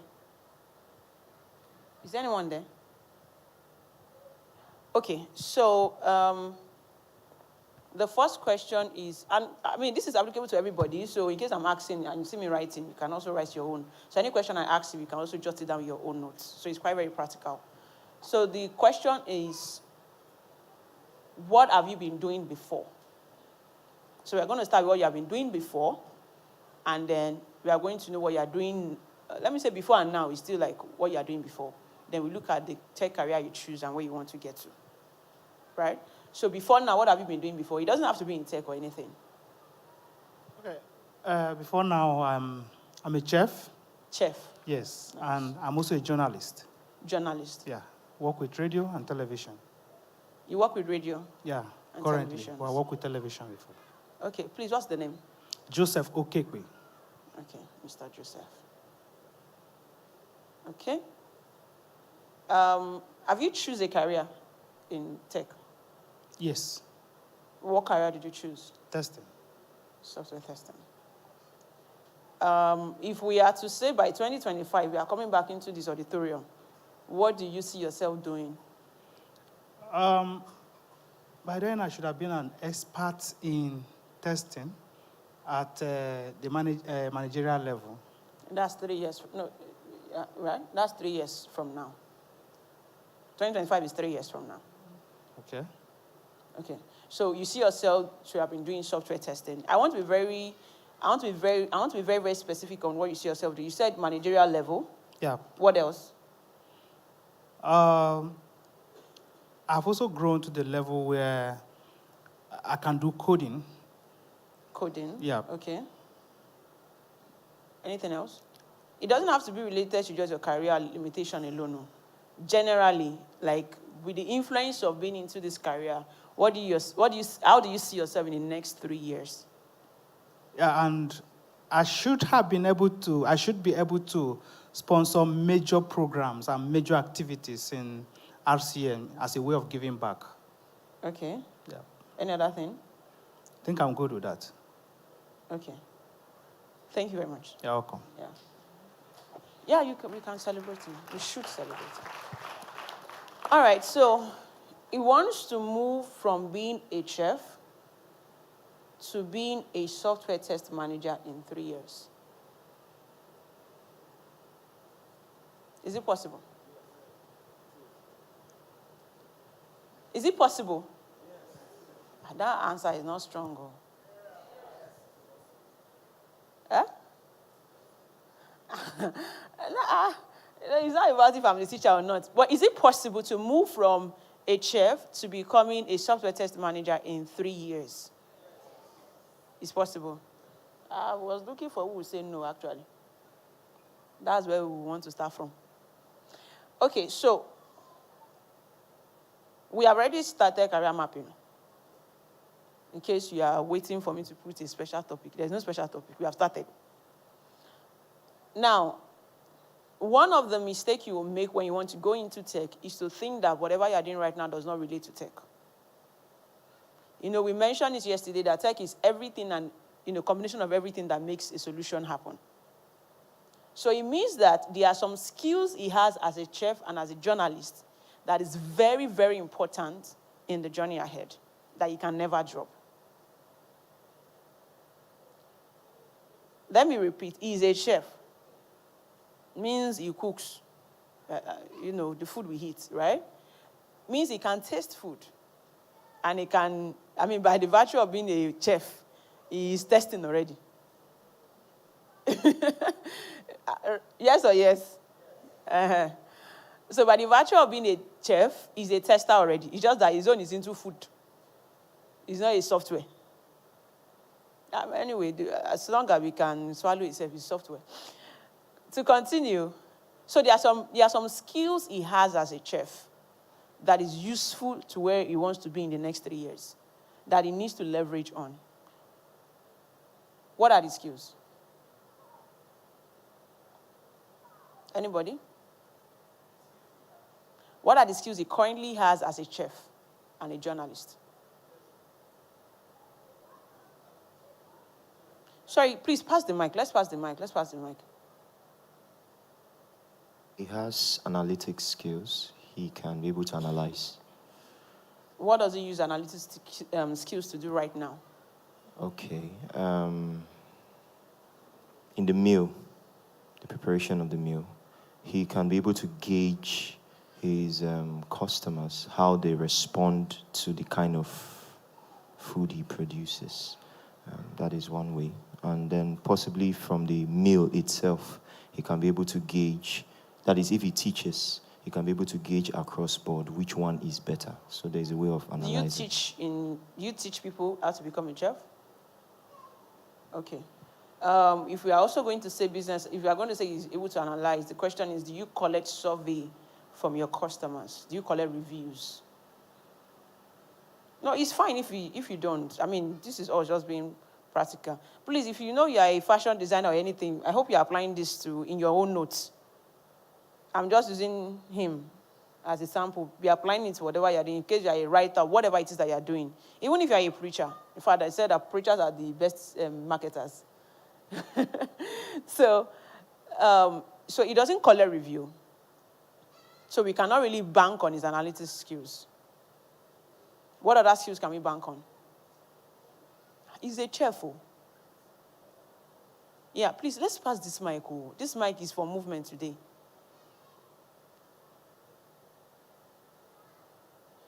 Anybody? See hands now. And your hands over here too. He critiques. Critiques? How does he critique as a chef?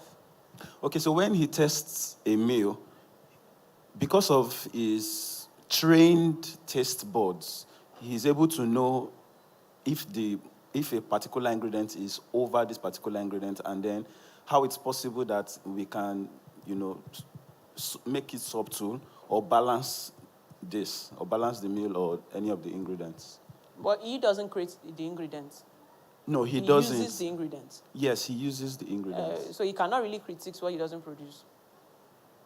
So are you talking about him criticizing the food he cooks or the ingredients he uses? Which one? No, I'm saying him cooking, for him being a chef, he might be a supervisor. So he can have people working for him, and then when he comes, he's just to test the meal, because he may not necessarily have the time to cook all of the meals. So anytime he comes into the room and in the kitchen... We want to bank on him as the person cooking the food, not the supervisor. Okay, so him being a cook, a chef, I beg your pardon, it means he has, yes, like I said, critiquing skills. So he knows what particular ingredients to use for what meal at every given point in time, the quantity of water, the quantity of what should go into every meal, and his audience, who his audience is going to be. So when he's cooking a particular meal, he has a target audience. Who are going to be my target audience for cooking this particular meal? If you cook banga soup, for instance, in Makurdi, you might not sell. But if you cook egusi and draw, you might sell. And then if you make the food extra expensive, you might not get, majority of the people to eat. That kind of, okay, yeah. That works. So let's write down the ability to critique his food. Which other one? There are so many skills being a chef that relates to being a tester. Okay. Yes, ma'am. Basically, by his current profession, we can say that he has a skill of problem discovery and problem solving. Because as it stands now, he being a cook, he has a skill of identifying people's hunger problem. And he also has the skill to solve that problem. So having an eye to see a problem and also having the intuition to solve the problem is a skill on its own to start with. Yeah. Again, me, I can also critique what you just said too.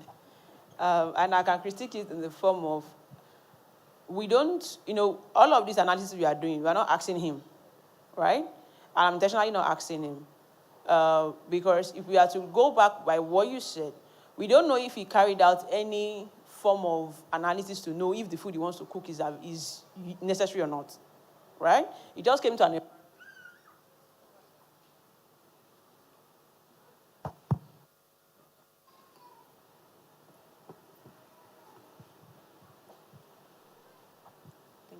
Thank you. Okay, so he came to an environment. I could get to an environment and then I realized that before I get meal, it's like up to 10 kilometers away. Why can't I just start something? I would just get a chef to cook. I'll be paying the person and they'll be delivering food. So we cannot really say he knows how to discover a problem. But yeah, he was able to identify that this is a problem for him and was able to cook. So that's a solution, but I can't really put it on problem solving, right? Because we don't know the customers he's having as well. Yeah, so let's just have it somewhere, but not on that a skill yet. Next.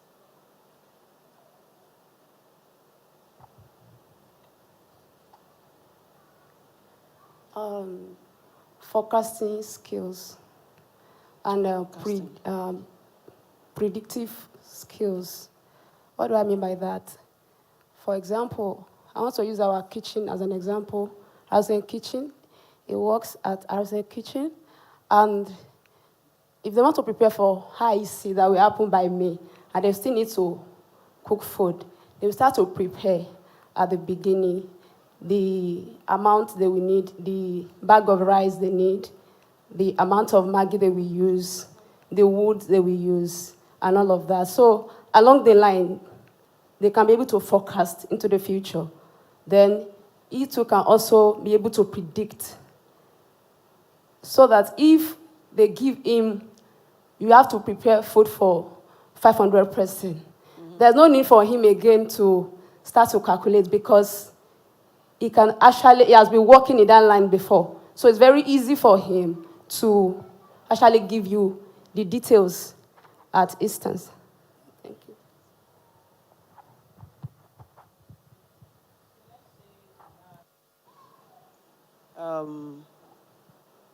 Let's say he can predict and he can suggest.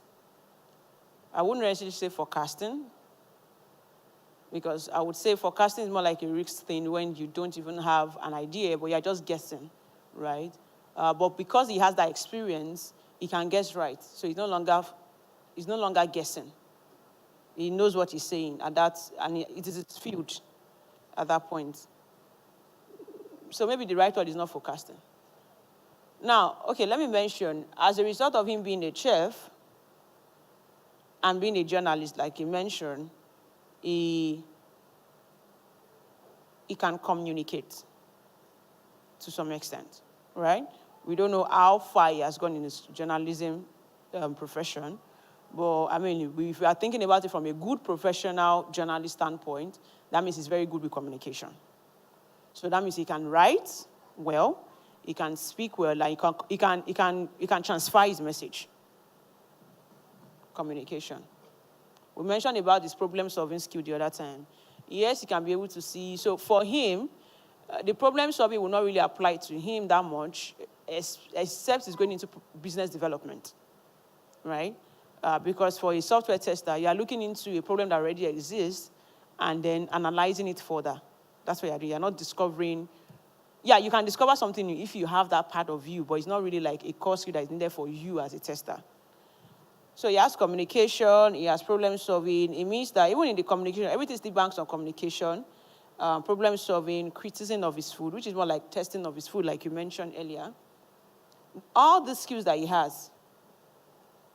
And you know that because he's a chef, he knows the right place to go and buy things in the market. Right? He knows when to buy things in the market. That will also come. All of these skills, he has to carry it along when he wants to go and learn testing. So it's not as if we are necessarily going from level 0. It's just that, okay, maybe when it comes to engineering, there are some things you don't know how to apply these your soft skills to. So you cannot go into a test skill like totally blank. You must carry something along from whatever you are doing. And that is why it's very easy for someone like that is a security person to be able to move into tech. Because there are some skills you already possess that he needs to take along.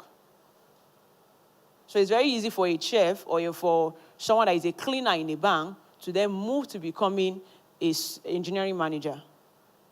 Because there are some skills he carries along.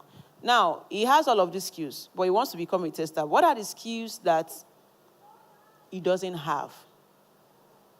That's the next thing, right? Currently, you are a chef. We know that this, and these are what you have. For you to become a tester, I'm not talking about the technical skills yet. Because we know that for technical skills, you need to go and probably get an academy or get a course online, sign up, learn it and all. But you can learn that technical skill. You can be skilled enough as a tester and still not get a job. You can still be very good as a tech expert and still not get a job. Especially for software testing, 60% of your skill are soft skill. They say there is police and thief in the team. You are the police of everybody. First of all, we know, by virtue of police, we don't want to go and report case to police. So nobody wants you to know that there is a problem. So they will hide it and try to solve it by themselves. But because you're already involved, even before they develop that product, it means that you need to know and you need to critique everybody that is involved, including that product. So naturally, as a tester, I'm just using what he used, right, as an example. You can analyze it to different things. Naturally, as a tester, you're already an enemy to the team. Let's start from there. They don't want you in the first place. Everybody in the team is a thief. PM, a product manager, believes that when you are testing, you're going to be wasting their time. They have already done this thing. It's beautiful, it's usable, let's just go. Let's go and sell it to our customers. PM does not want you. In fact, PM will tell you that I've tested it on your behalf, don't worry. A developer, when you wake up in the morning, when you are praying in the morning, pray on behalf of your developer, because when they wake up in the morning, you are their first prayer point. Because they know you are coming to analyze their product and find out. As a tester, you are the person that has the responsibility to tell a mother that her baby is ugly. So how best do you tell a mother that her baby is ugly and still make her happy to receive feedback? That's what you do every blessed day as a tester. Every blessed day, that is what we do. You tell a mother that her baby is ugly in a way that she will be happy to receive that feedback and she will still smile with you. So you know that there is a high level of intelligence that you must use. So you are not just coming to tell her that, oh, that's your baby, that yama. You must tell her how to take care of that baby to make her, appreciate your feedback. And always want to bring the baby to you when the baby is sick.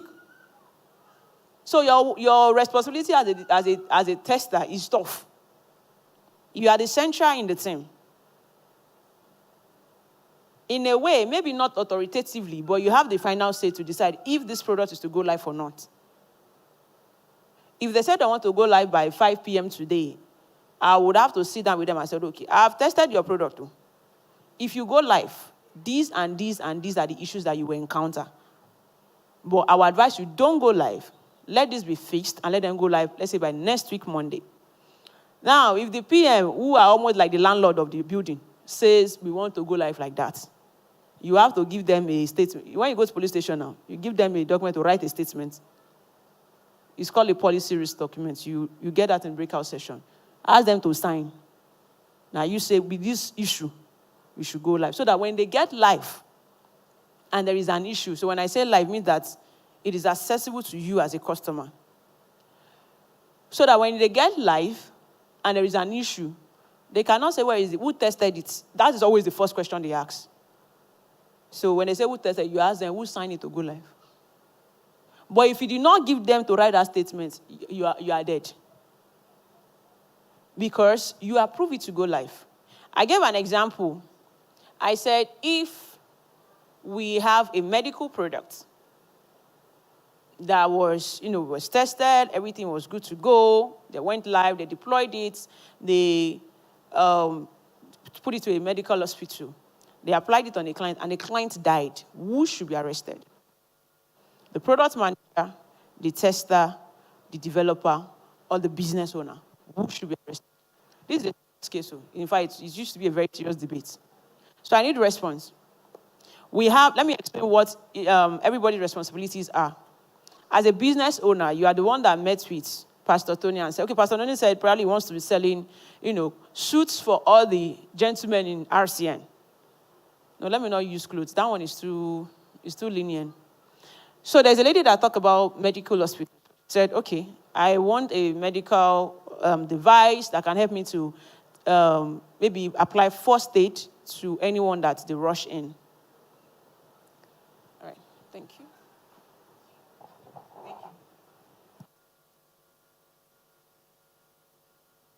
Okay, so Joseph is the business owner of a tech company, and then he went to meet the lady, and then the lady explained it, and he said, don't worry, we got you. Then he left, gathered his team. Paul is in his team. Those are the names I can remember often.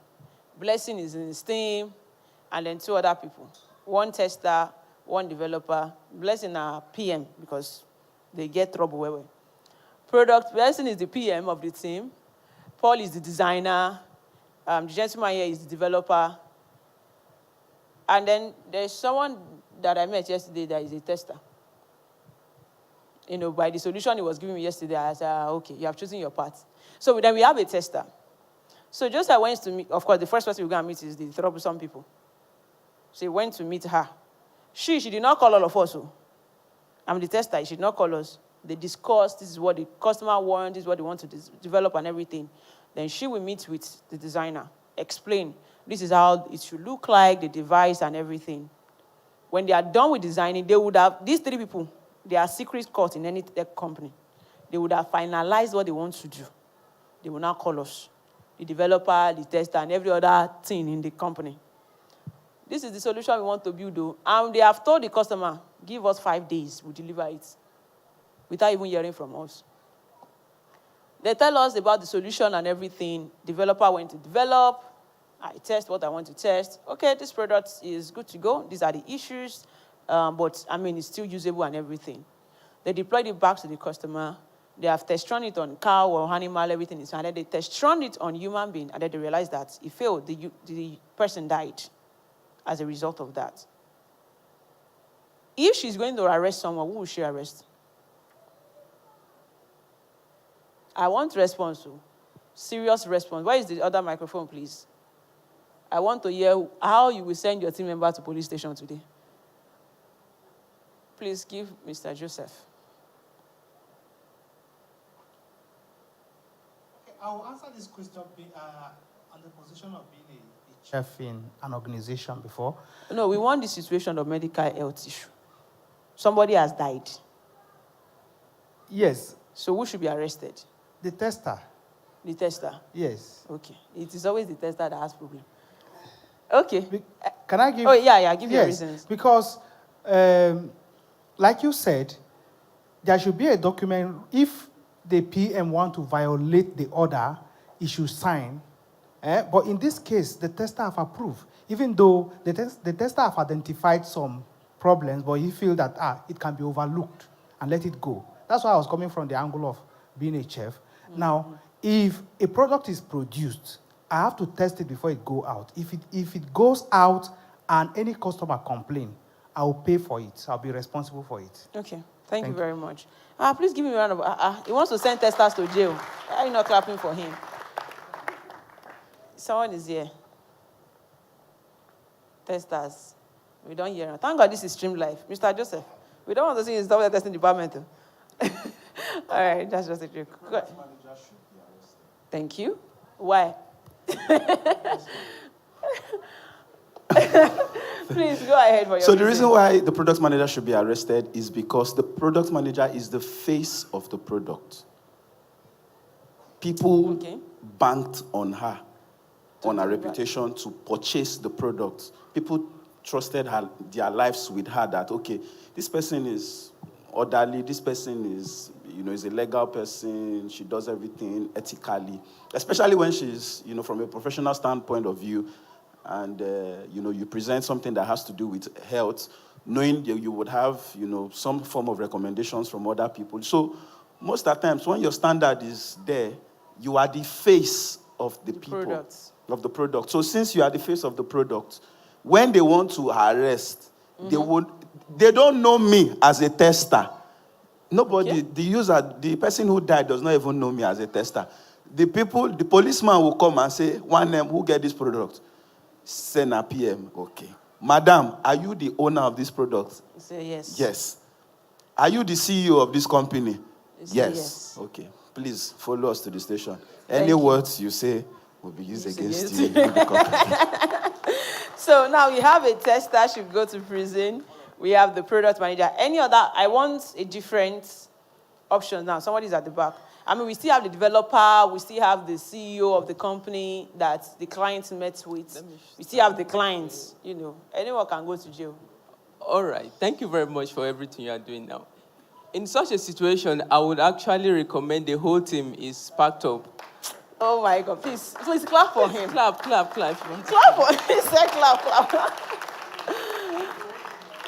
One, because the PM is the sole owner, to say, of the product. The tester is the one that has been contracted to evaluate and analyze or criticize the product so as to take out an integrity test, somewhat like that, before the program will go live. Now the program has gone live. We have issue with the developer and the designers, which did also a faulty work from their end. Now, when all of them are packed up, because they have issues, they have hands in this failure that have happened, but the measure of justice they get to face will now be divided based on the part they play in the development of this project or the product per se. Thank you. Giving the higher share to the PM and all of that, based on their rank. Thank you.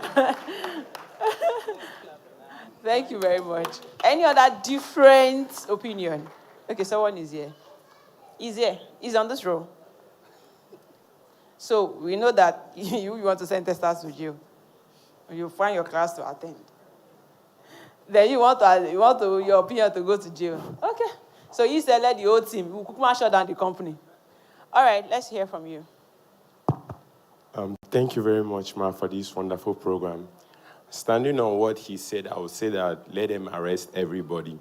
But most especially, is going to be the tester. Because when you were speaking, you said that the tester tested everything. They tested it on car and cow, but they failed to test it on a human life. That is where they went faulty. Because the health facility made that app or a program to run based on the human being and not cow. So how would they treat cow and they will try it for a human being and the human being will still stay alive? Thank you, Ma. Thank you very much. Please, let's give me a round of applause. So the true answer is actually everybody, and I will explain. And I'm going to explain with just one line, which says quality is everyone's responsibility. That's the answer to the question. Quality is everyone's responsibility. And aside from that, it is everyone's responsibility. As a PM, there is a kind of testing you do. You are mandated to do as a PM. PM and even the client, we should even carry the client along. both the client and the PM has something we call the user acceptance testing that should be done on that product before tested on an actual human being. Bros that want to arrest tester, will you live your life for us to use it as a sample? We can't use a human being to test run. We can only use something that looks like a human being, that has a respiratory system and all of that as a human being. No human being will live their life as a sample project. Now, as a developer, there's a kind of testing you are also meant to do when you are developing a product. It's called unit testing and integration testing. As a designer, there's a kind of testing that you are meant to do, which is usually called user acceptance testing. Every single person in the team has a kind of testing that they're meant to do, aside from the software tester kind of testing. So if we look at it very well, the quality of the product is shared among every team members. However, someone should champion it. Now, imagine as a tester, you have done your thorough job, and every other person didn't do their job. And then you now go to jail because some other people did not do their job, and they are in their office eating pizza. The prison that will be outside the prison will be more than your own. So yes, in real sense, everybody should be arrested. Nobody's going to stay behind. So regardless of the position you're in the company, you should know that you are going to test the product. I digress. So like I said, because you are a software tester, 60% of your skill are human skills. The ability to think. As a chef, you might not really have so much thinking to do because you know what you want to cook and you know the ingredients that are needed to cook that food. And thinking diverse. Thinking diverse. There are levels to thinking. Maybe by the time we do this workshop this afternoon, when you are given a task to do, especially for those in the testing section, and even the front-end people, you realize that there is a level of thinking that you have to do beyond a normal person to be able to actually find issues out of a product. So you need to be able to think. You need to be able to critique. See, this one is not the one that they will tell you that, there is positive criticism. There's not like criticism is criticism. When you are criticizing someone, you are criticizing them. You are finding out faults. And criticism is not the same as feedback. When you criticize somebody and the person feedback, you don't even use to take positive feedback. You don't even know how to handle negative feedback. You don't criticize the person.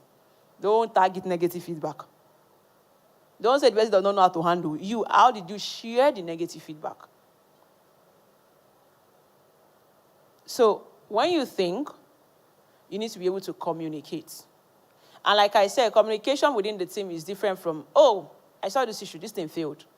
You should be able to tell us what you discovered, how you discovered it, and what are the possible solutions to make sure that it doesn't repeat itself again. So communication skill, thinking outside of the box. There are soft skills you need to learn, then you have to go ahead and learn a technical skill. These two things need to happen within the combination of a smart time. When I mean smart is that it's what you want to learn is very specific. So when you want to learn software testing, don't go around and start learning graphics design, then come back and go and do networking in cybersecurity, then now go back to software testing. So you have to know what exactly do you want to learn. You have to put a measurement to it.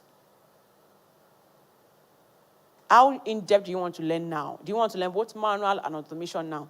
This is also applicable to every other field. I'm just using this as an example from a chef standpoint. You need to put a time frame. How long do you want to learn from? When do you want to get your first job?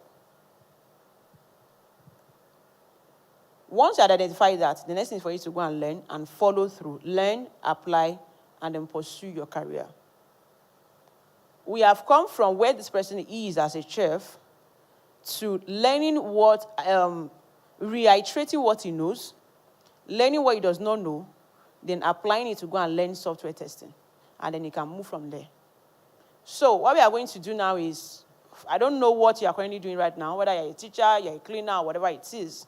You are going to write out what you are currently doing in your notes. Then in the middle, probably you can break it into 3 lines. In the middle, you write out, what do you currently have from that field that you're currently doing? And you know that this is what you want to go and learn. What you need to learn to become that thing. Aside from the technical skills to become a graphics designer, what are the other things you need to also learn? Then the third one is you now write, where do you want to be by 2025? So let me reiterate the task again. Write out where you currently are. That's the first line.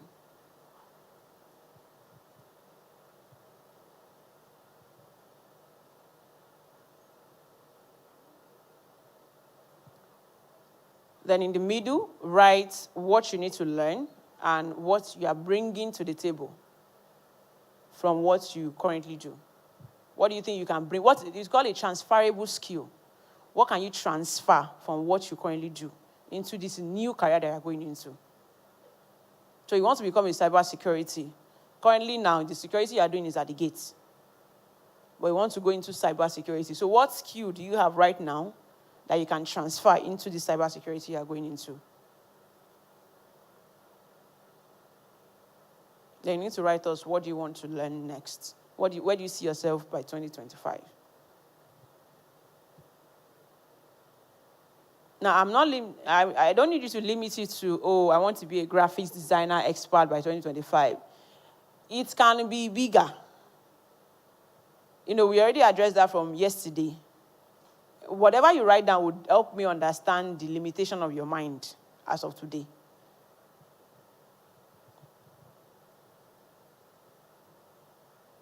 Is anybody done writing?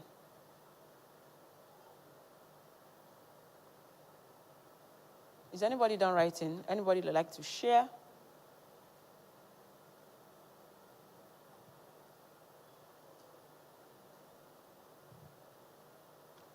Okay, I think I'll work with the lady in the blue cap. That cap is an icon today. So please help us give her the mic. What does she currently do? What does she currently do? Then where do you see yourself by 2025? And what are the transferable skills you are bringing into what you want to become?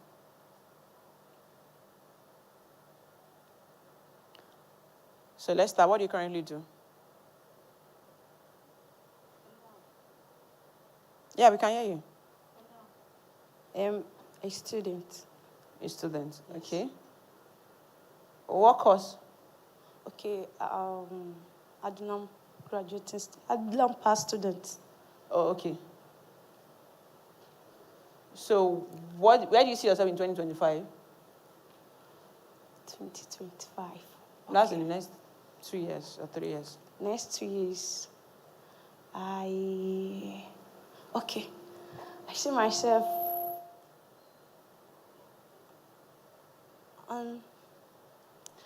I see myself like in a mission field. Yes.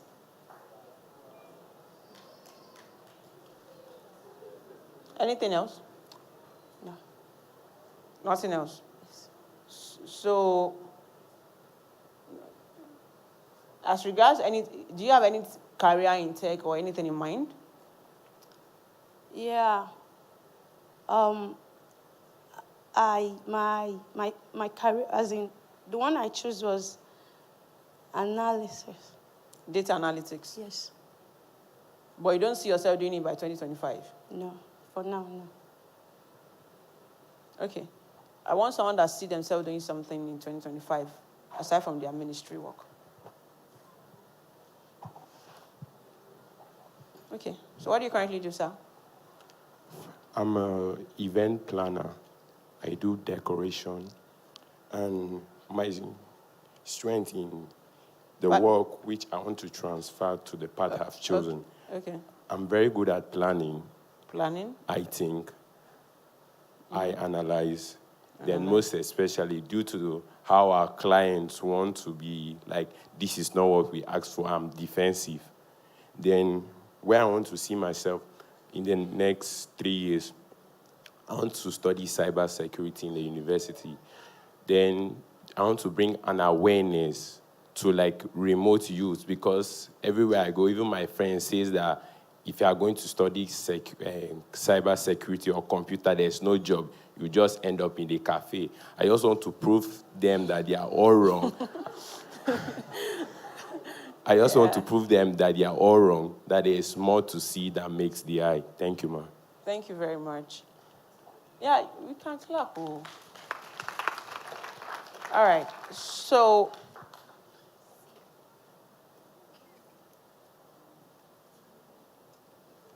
actually, the things he listed here are actually valid for where he's going to, and he can actually transfer them based on what he's currently using. But to just clarify that cybersecurity is not a role or a job title. I'm sure we heard that in the video, the first video for today. It's a domain, right? There are other roles under it. So you might also want to drill down to which of this field in cybersecurity you want to focus on. All right, so if you get that cleared, fine. So I hope we understand what we are asked to analyze now. Are we clear on what we are asked to analyze? So you know where you are currently. What are the transferable skills you have there? You need to write it down.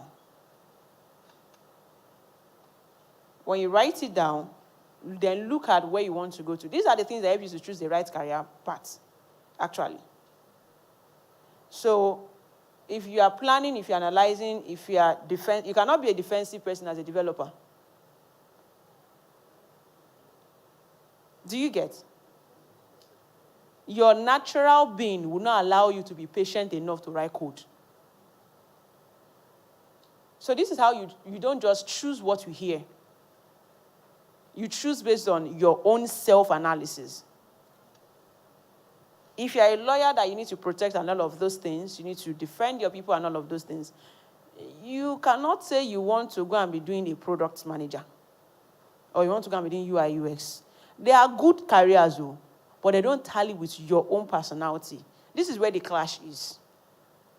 You have your own inner skill that you can flourish in any career without stress. But you now leave it and go and pick another one to start learning it afresh. That is always where the problem is. And that's why people get stuck easily. They don't know how to move forward. They're like, no, Prince, I like to meet with people. I like to interact. I like to, negotiate and analyze things. Then you go and sit down to be writing code. What you have already, it's in fact, it's highly needed in digital marketing, in sales managerial position. Even in project management. You cannot now go and use all of those ones, put it under the table, and then go and sit down to learn something new that is not even you.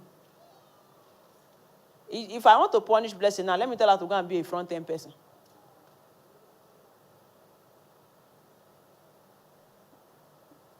Blessing will not forgive me for a very long time. Of course she can, right? But it's easier to merge her with a career that manages people and products and programs than to go and tie her down, carry all of those skills, to go and sit down to be writing 20 lines of codes. She would make money, but she would make money and be more satisfied in one skill than the other. The other one, she'll be doing it because she wants to get salary. And that's what will happen if you do not pick the right career from the beginning. You end up doing that job, so let's shall collect salary. You will not be able to do that job if they don't pay you salary. You know they don't pay salary. Your writing skill will revive. Then you now know how to write article about companies that don't pay salary in Nigeria. We will find update on your status. You will not tag CC Anonymous. We know it's your company. They owe you salary. So you should be able to pick a career that even if you are not paid for, you can still do it. Not because they will not pay you, but because there are days that you'll be learning and you'll be struggling with it and nobody's paying you salary. Nobody's even telling you well done. In fact, your family might even not believe in what you are doing, tell you that, which one is this carrying of laptop up and down that you have started these days that will not rest? They are not bringing money home. But until you are picking the right thing that fits into your personality, you'll not be able to defend what you are projecting. So because we pick a career that matches our personality is the reason why we can leave a job of 350K to go and sit down with a 20K job. I hope it's making sense. Because you pick a career that you believed in is the reason why you can leave that job, that you are in a managerial position, to go and start a job where you are an intern. So when you are praying for that job to get more money, your prayer points will reduce. You'll be very specific on what you want in that prayer. You'll not be adding, Father, Lord, in fact, let my boss be sick for the first week that I resume. You will not add that one to your prayer point because you are happy, eager to go and do that job. I know that what you are trying to pick, again, you'll be like, is it not hard to get a job? There's a difference between a job and a career. What we are talking about here is about career. You can get multiple jobs in one career, but you cannot get more than one career in one job. So we are talking about career. We are talking about something you will do 5, 10 years. We're talking about something that you can even train your children to do. If it's to get a job, don't worry, you can learn graphics design or UI UX within 1 or 2 months and go and do one Ashakwa London job for someone, and they will pay you. We are talking about something that you can grow. You can leave a company, go to another one to go and ask them 2 million naira confidently. It's not that they want you to mention how much you want to collect. Even you yourself, you and your mind, you are fighting. So that you not come and meet and priest said, they said how much to rise, and then I say, okay, ask them for 5 million naira. And I say, how? Why? Is it not this testing job? Because you don't even believe, because your mind cannot even, you cannot even accommodate that you should be collecting up to that. I know you have picked a career before. I intentionally asked you to pick a career before. But that form is editable. I intentionally make it editable. Because I know you must have picked something that look good to your ears. Analyze who you have presently, transferable skills you have, and compare it with the skills you want to learn. And be sure they match. If they did not match, that form is editable. Repeat it. Do we understand? What we have done now, the analysis of you writing out what you currently do, writing out the transferable skills you have, comparing it to where you are going to, checking if they match, asking yourself questions like, am I ready to do this if I'm not paid a salary? Asking yourself, am I ready to do this for the next 5 years? That is what will help you to pick the right one. That is mapping. That is what you're trying to map. I used to be a teacher, primary school, secondary school, before I moved into tech. So I knew that, okay, I always want to be a teacher. So if I want to teach, what am I even teaching? Because I know I will not go to Nigerian school where we'll be striking and be fighting for 50K salary. So I need to know what I want to teach, and then I analyze what do I know right now, what do I want to teach. I realized I could not teach people, manage them virtually well. It's why I had to go and learn and take a course. So in the course of you mapping, you will now know what you need to learn, where you need to learn it from, to be able to get to where you are going to. You get to a point you need to buy a course of 1 million naira. I hope we will not find you wanting. It's true. People collect loan to learn course. You don't have to collect loan to go and rent house or to go and buy a car. Because by the time you have the right skill, you will buy a car. Even your compound said we need expansion. Are we getting it? By the time you have the right skill and making the right money, you will buy enough car. So I'm always feeling sorry whenever I see someone run to go and buy a car in a rented apartment. Not that it is bad, especially if you have family, you have kids, it's understandable, but you are the only one, or you are just two. And then you go and buy a 5 million naira car for 200K house rent. I'll be talking more about ethics and professional tomorrow. But there are some things you have to drop, and there's a thinking you have to drop to be able to emulate what you envisage. Because the future you are looking at is waiting for you. It just needs you to grow to where he is. And the truth is that he can stay there forever. It is you that will decide where you want to grow to. I know you want to show that you don't arrive, show them, carry Benz, enter RCN. Testimony time. Glory to God. Or calm down. Don't be saying you go buy car, finish, you go to drink Gary.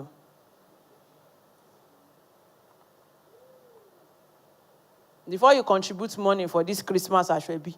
Calm down. Let's be sure that 2023 plan is sure secure.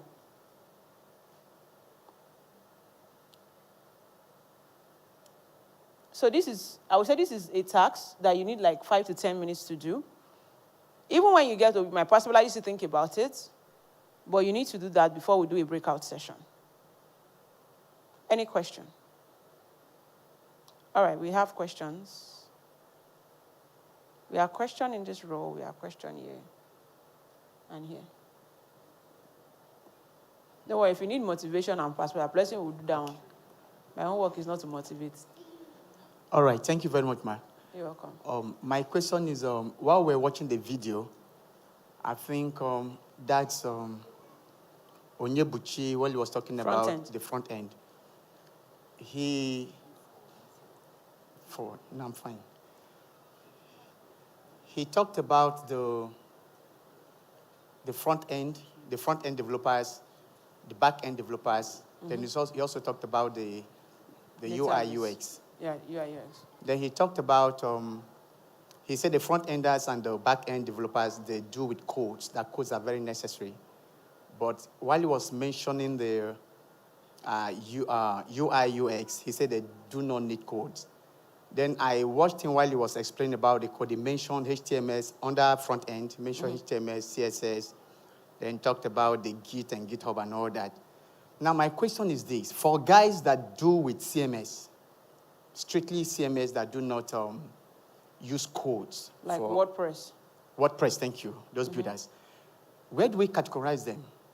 Are they also categorized under the UI stroke the UX? Because I know they do not really need code for their work. So how do we categorize them? Yeah, we call them no-code web developers. Local? No code. Okay, no codes. Web developers. Okay, but so what they do is mostly like drag and drop, right? Okay. They have those elements. Okay. Right? That's what you do with the CMS. You have those elements, you drag them, edit the content there, and then publish your work to be on the website. So they are under developers. They do a more of, so it's still coding, but why they don't code is because somebody has already coded those things down. Okay. So what Buchi will write, so Buchi, for example, develops all these WordPress templates you use. Okay. So you write a code to develop those templates so that you don't need to write a code to develop them again. Okay. So as you are a developer, right? You are a web developer. Or you can say you are a WordPress developer. Okay. Or, WordPress or no-code developer. No code, okay. Those are the categories you put. My last question is this. I discovered that since we started, we've not really mentioned or lay emphasis on hardware guys.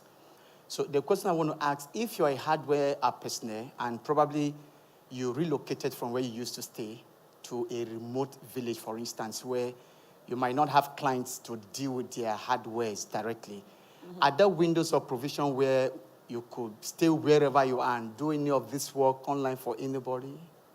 I don't know how that is possible, but it has to do with your business model. Okay. Right? I mean, at that point, you're dealing with physical devices. Your skill will determine if anybody can follow you wherever you are. Wow, okay. And the number of contact and the connection you have. Specifically, if you want to build a business, you need to build a business where your customers are to start with. Okay. You cannot be maybe a hardware guy in Lagos, and then you pack your bag, you pack your box or whatever issue you had, and then you come straight to the village and then want to start running the same business. It's not going to work because we have other people in Lagos that does your business. That's true. So you start your business where your clients are, where your users are, where your customers are. That's where you start your business. That's where you run a business. Okay. Then probably on a very strange or special cases, they can now say, you know what, you have been the one repairing this phone for me. I still want you to help me repair the phone. Then you now start using DHL to transfer devices. Okay. But you cannot say that that is a sustainable way of growing that business. All right, thank you, ma'am. Any other question?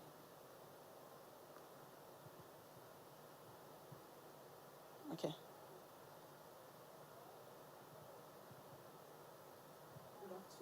Good afternoon, ma'am. Thank you. My name is Adebola. I was an auditor before I came down to Makodi. Where I don't see myself working for somebody again, like going back to, but like having a financial institution. So I'm kind of considering which one will be, is it software testing or data analysts will like help me to have that? I don't want to make that decision for you. Okay.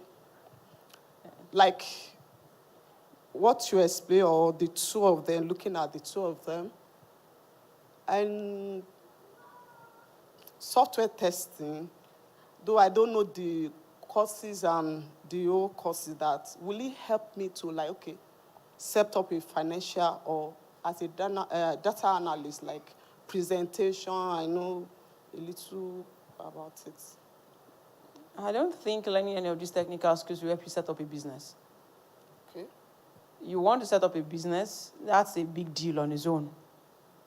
You want to have a skill that would be useful, right? If you want to have a skill that will be useful to set up a business, you need to be a good business developer.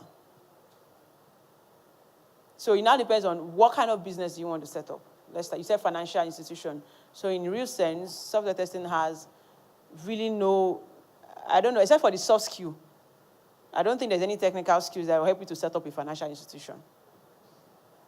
So yeah, if you can analyze your data, it's good, but still, it still does not mean that because you're a data analyst, you'll be able to set up a financial institution.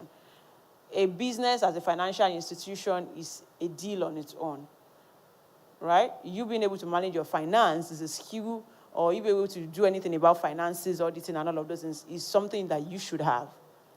Right? So except you now want to start developing like softwares, application, and all of those things, then you need to bring somebody on your board. It's not just you that will have to do that. Right. There's someone at the back. And then there's someone here. The guy in white.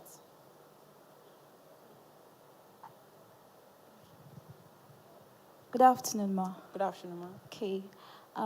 I've been listening, and from yesterday, I was quite excited, but I shared it with my brother, and I spoke to him about it, and then we spoke about his personality. So I want to know, can someone that is not here participate afterwards, like after this stage, when we start the courses? Can someone that is currently not here take part in it? Yes, they can.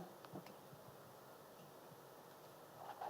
We'll share link and details on the WhatsApp group. We have some questions over there. We have like just 2 more questions and we move. Thank you so much, Ma. Thank you, sir. I'm really blessed listening to you impressing in the area of software testing. You spoke a lot about other industries, medical and all that, but one industry I would really want you to say something about is the oil and gas industry. So, I mean, the place of software testing in the oil and gas industry. I know it's wide. With the little knowledge I've gotten so far from research, I really want you to be specific in terms of the areas where a software tester could actually go into in the oil and gas industry. We have the new Nigeria gas plan that was unveiled by the incumbent president. So areas, I want to know the tech areas right now, based on your knowledge, the tech areas in the oil and gas industry that a software tester can actually go in for. Thank you so much. Okay. Well, tester, we don't test oil. So the tech, the oil and gas companies, they also have tech departments in their companies. right? They always have tech departments, so any tester can work there as well. Right? Did I answer the question? Yeah. So regardless the industry, if they have a tech department, your software tester can work there. If they develop products or applications, your software tester can work with them. But they don't deal with the oil or the gas or stuff like that. Except they have an application that they use to manage, or they use it to do some other solutions. Yes, the tester can help test them. Good afternoon. Good afternoon, ma'am. I really appreciate you, man. I am a farmer, and it has been in my desire to improve farming in our place. Coming from a place, we are mostly farmers.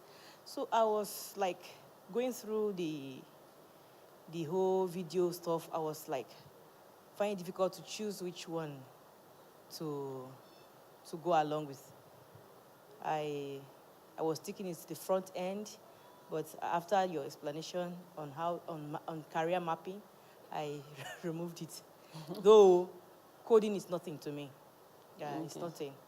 I usually love doing such things like that. So I was thinking, is it cloud computing that I should go with or what? So let me voice it out. Yeah, I think you need to have a class with Pastor Tony on that one. If you are into farming, if you are not going to merge your soft skill with any of these technical skills that we have mentioned here, if you want to improve the farm system, then really you need to apply technology, right? And that might involve you probably developing a solution that can help, transfer of your goods and services. So that's like a whole business model that you need to implement. But if you want to now learn a technical skill, then you can it is for your own personal self now that you want to learn a technical skill for. Then any one of them you choose is still fine. Okay, good afternoon, ma. Thank you so much. You talked about having to connect who you are to choosing a career in tech. And so while I was watching the videos, I think personally for me, I connected with the UI, UX, but I have been on data analytics for a while now. And it's very hard for me to just switch because, I'm into financial activities. I studied accounting and education. So, and I don't want to just switch because of I'm connecting with UI, UX. Yeah. So what do I do? And I've been on data analytics for a long time. Just early this year anyway. So where did the connection with UI, UX come from? Well, the way the lady spoke, she said, if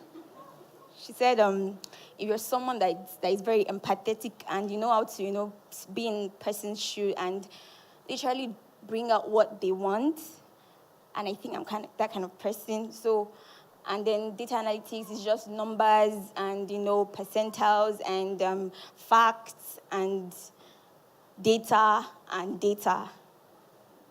And UI, UX is emotions and, feelings.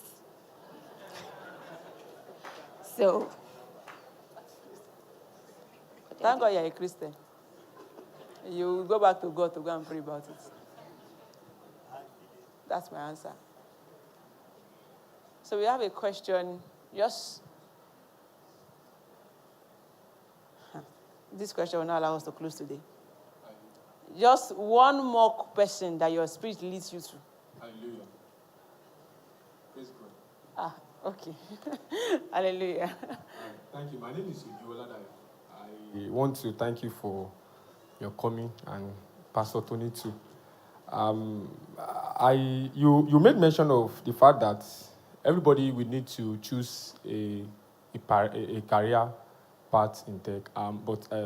Like something I want to add. Now, for somebody who had a vision that probably in the next 2 to 3, 5 years, you have a tech hub, like a company where you have so many other people working under you. Don't you think we need to have like a bit of all these parts so that it will be easy for us to manage people that are working under us, because I'm a kind of person that I love leveraging on other people's strength, so that if I see that, okay, this person can do this, it's just to just put in a corner why I can be far away.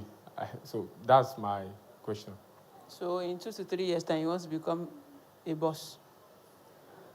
That's the summary of everything. Something like that. Something like that.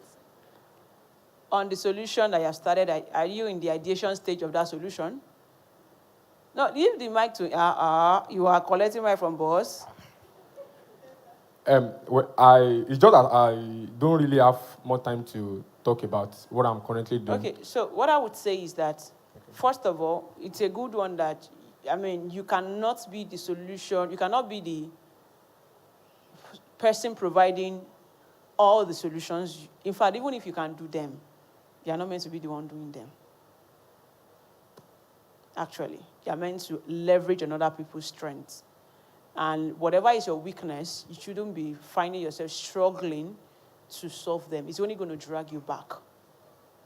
I'm always saying that if you can afford it, release it out. Pay the money and let them do it for you. So instead of you to stay in your house, to be spending 8 hours to wash clothes, if you can afford it, give it out and use the time to do something else. And the same way it is in business as well. Maybe you pray that Pastor Tony thinks about it and he accepts that we do something for business owners, people that have interest to start up their own businesses. Maybe that's something that can come up later that we can think about. However, the objectives of these 3 days does not cover that yet, right? So that's what I would just say to answer that. Okay. We will not be able to go further. We still have, this is past 1 or past 2, and we still have practical workout sessions to do. So probably in the workout session, we can meet to ask questions. All right? So that'll be all from me. Thank you very much.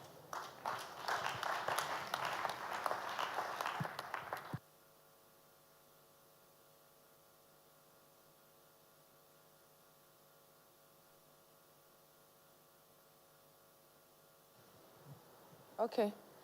All right. So at this point, we'll be going out for breakout session. Please, where is our coordinator upstairs? Amos. Yeah, so where are we using?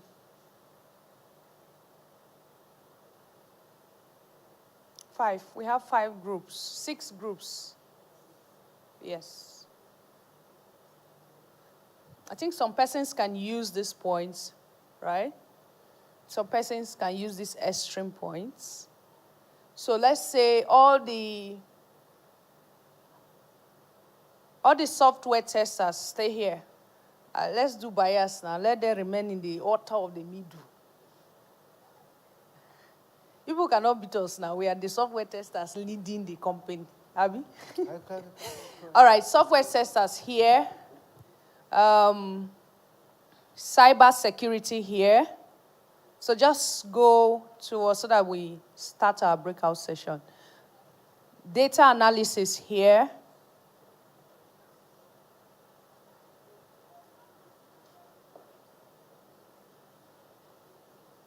Let's also see. Everybody here, software testing.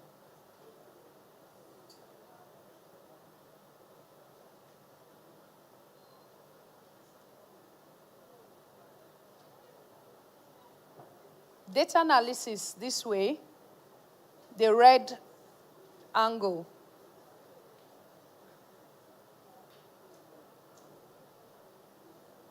What group is this? Cyber security, okay. Okay. So we have UI UX. Upstairs, please. Let's say my far right upstairs, and then cloud computing, far left upstairs.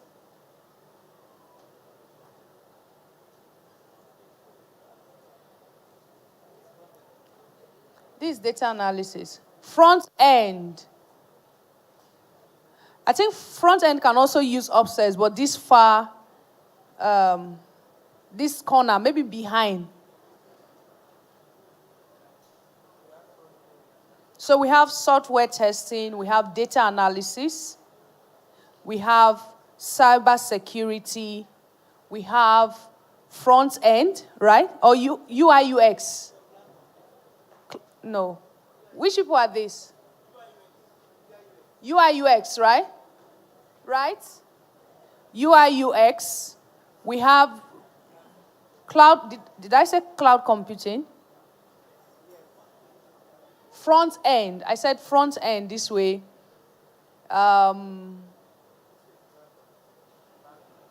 So let's even see the people first so that we know. Which group is this, please? Is it neither here nor there? You know, we always have neither here nor there.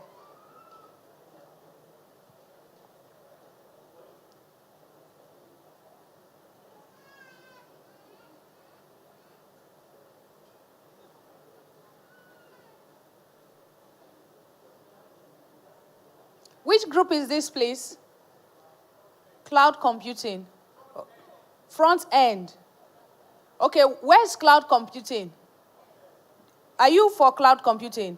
Okay, if cloud computing is not so much, okay, let cloud computing use back this way, maybe behind. This front end. Front end, don't go this way. Like stay around this. You see the way UI UX is staying. So just stay around that angle so that we can see cloud computing. This is cloud computing, right?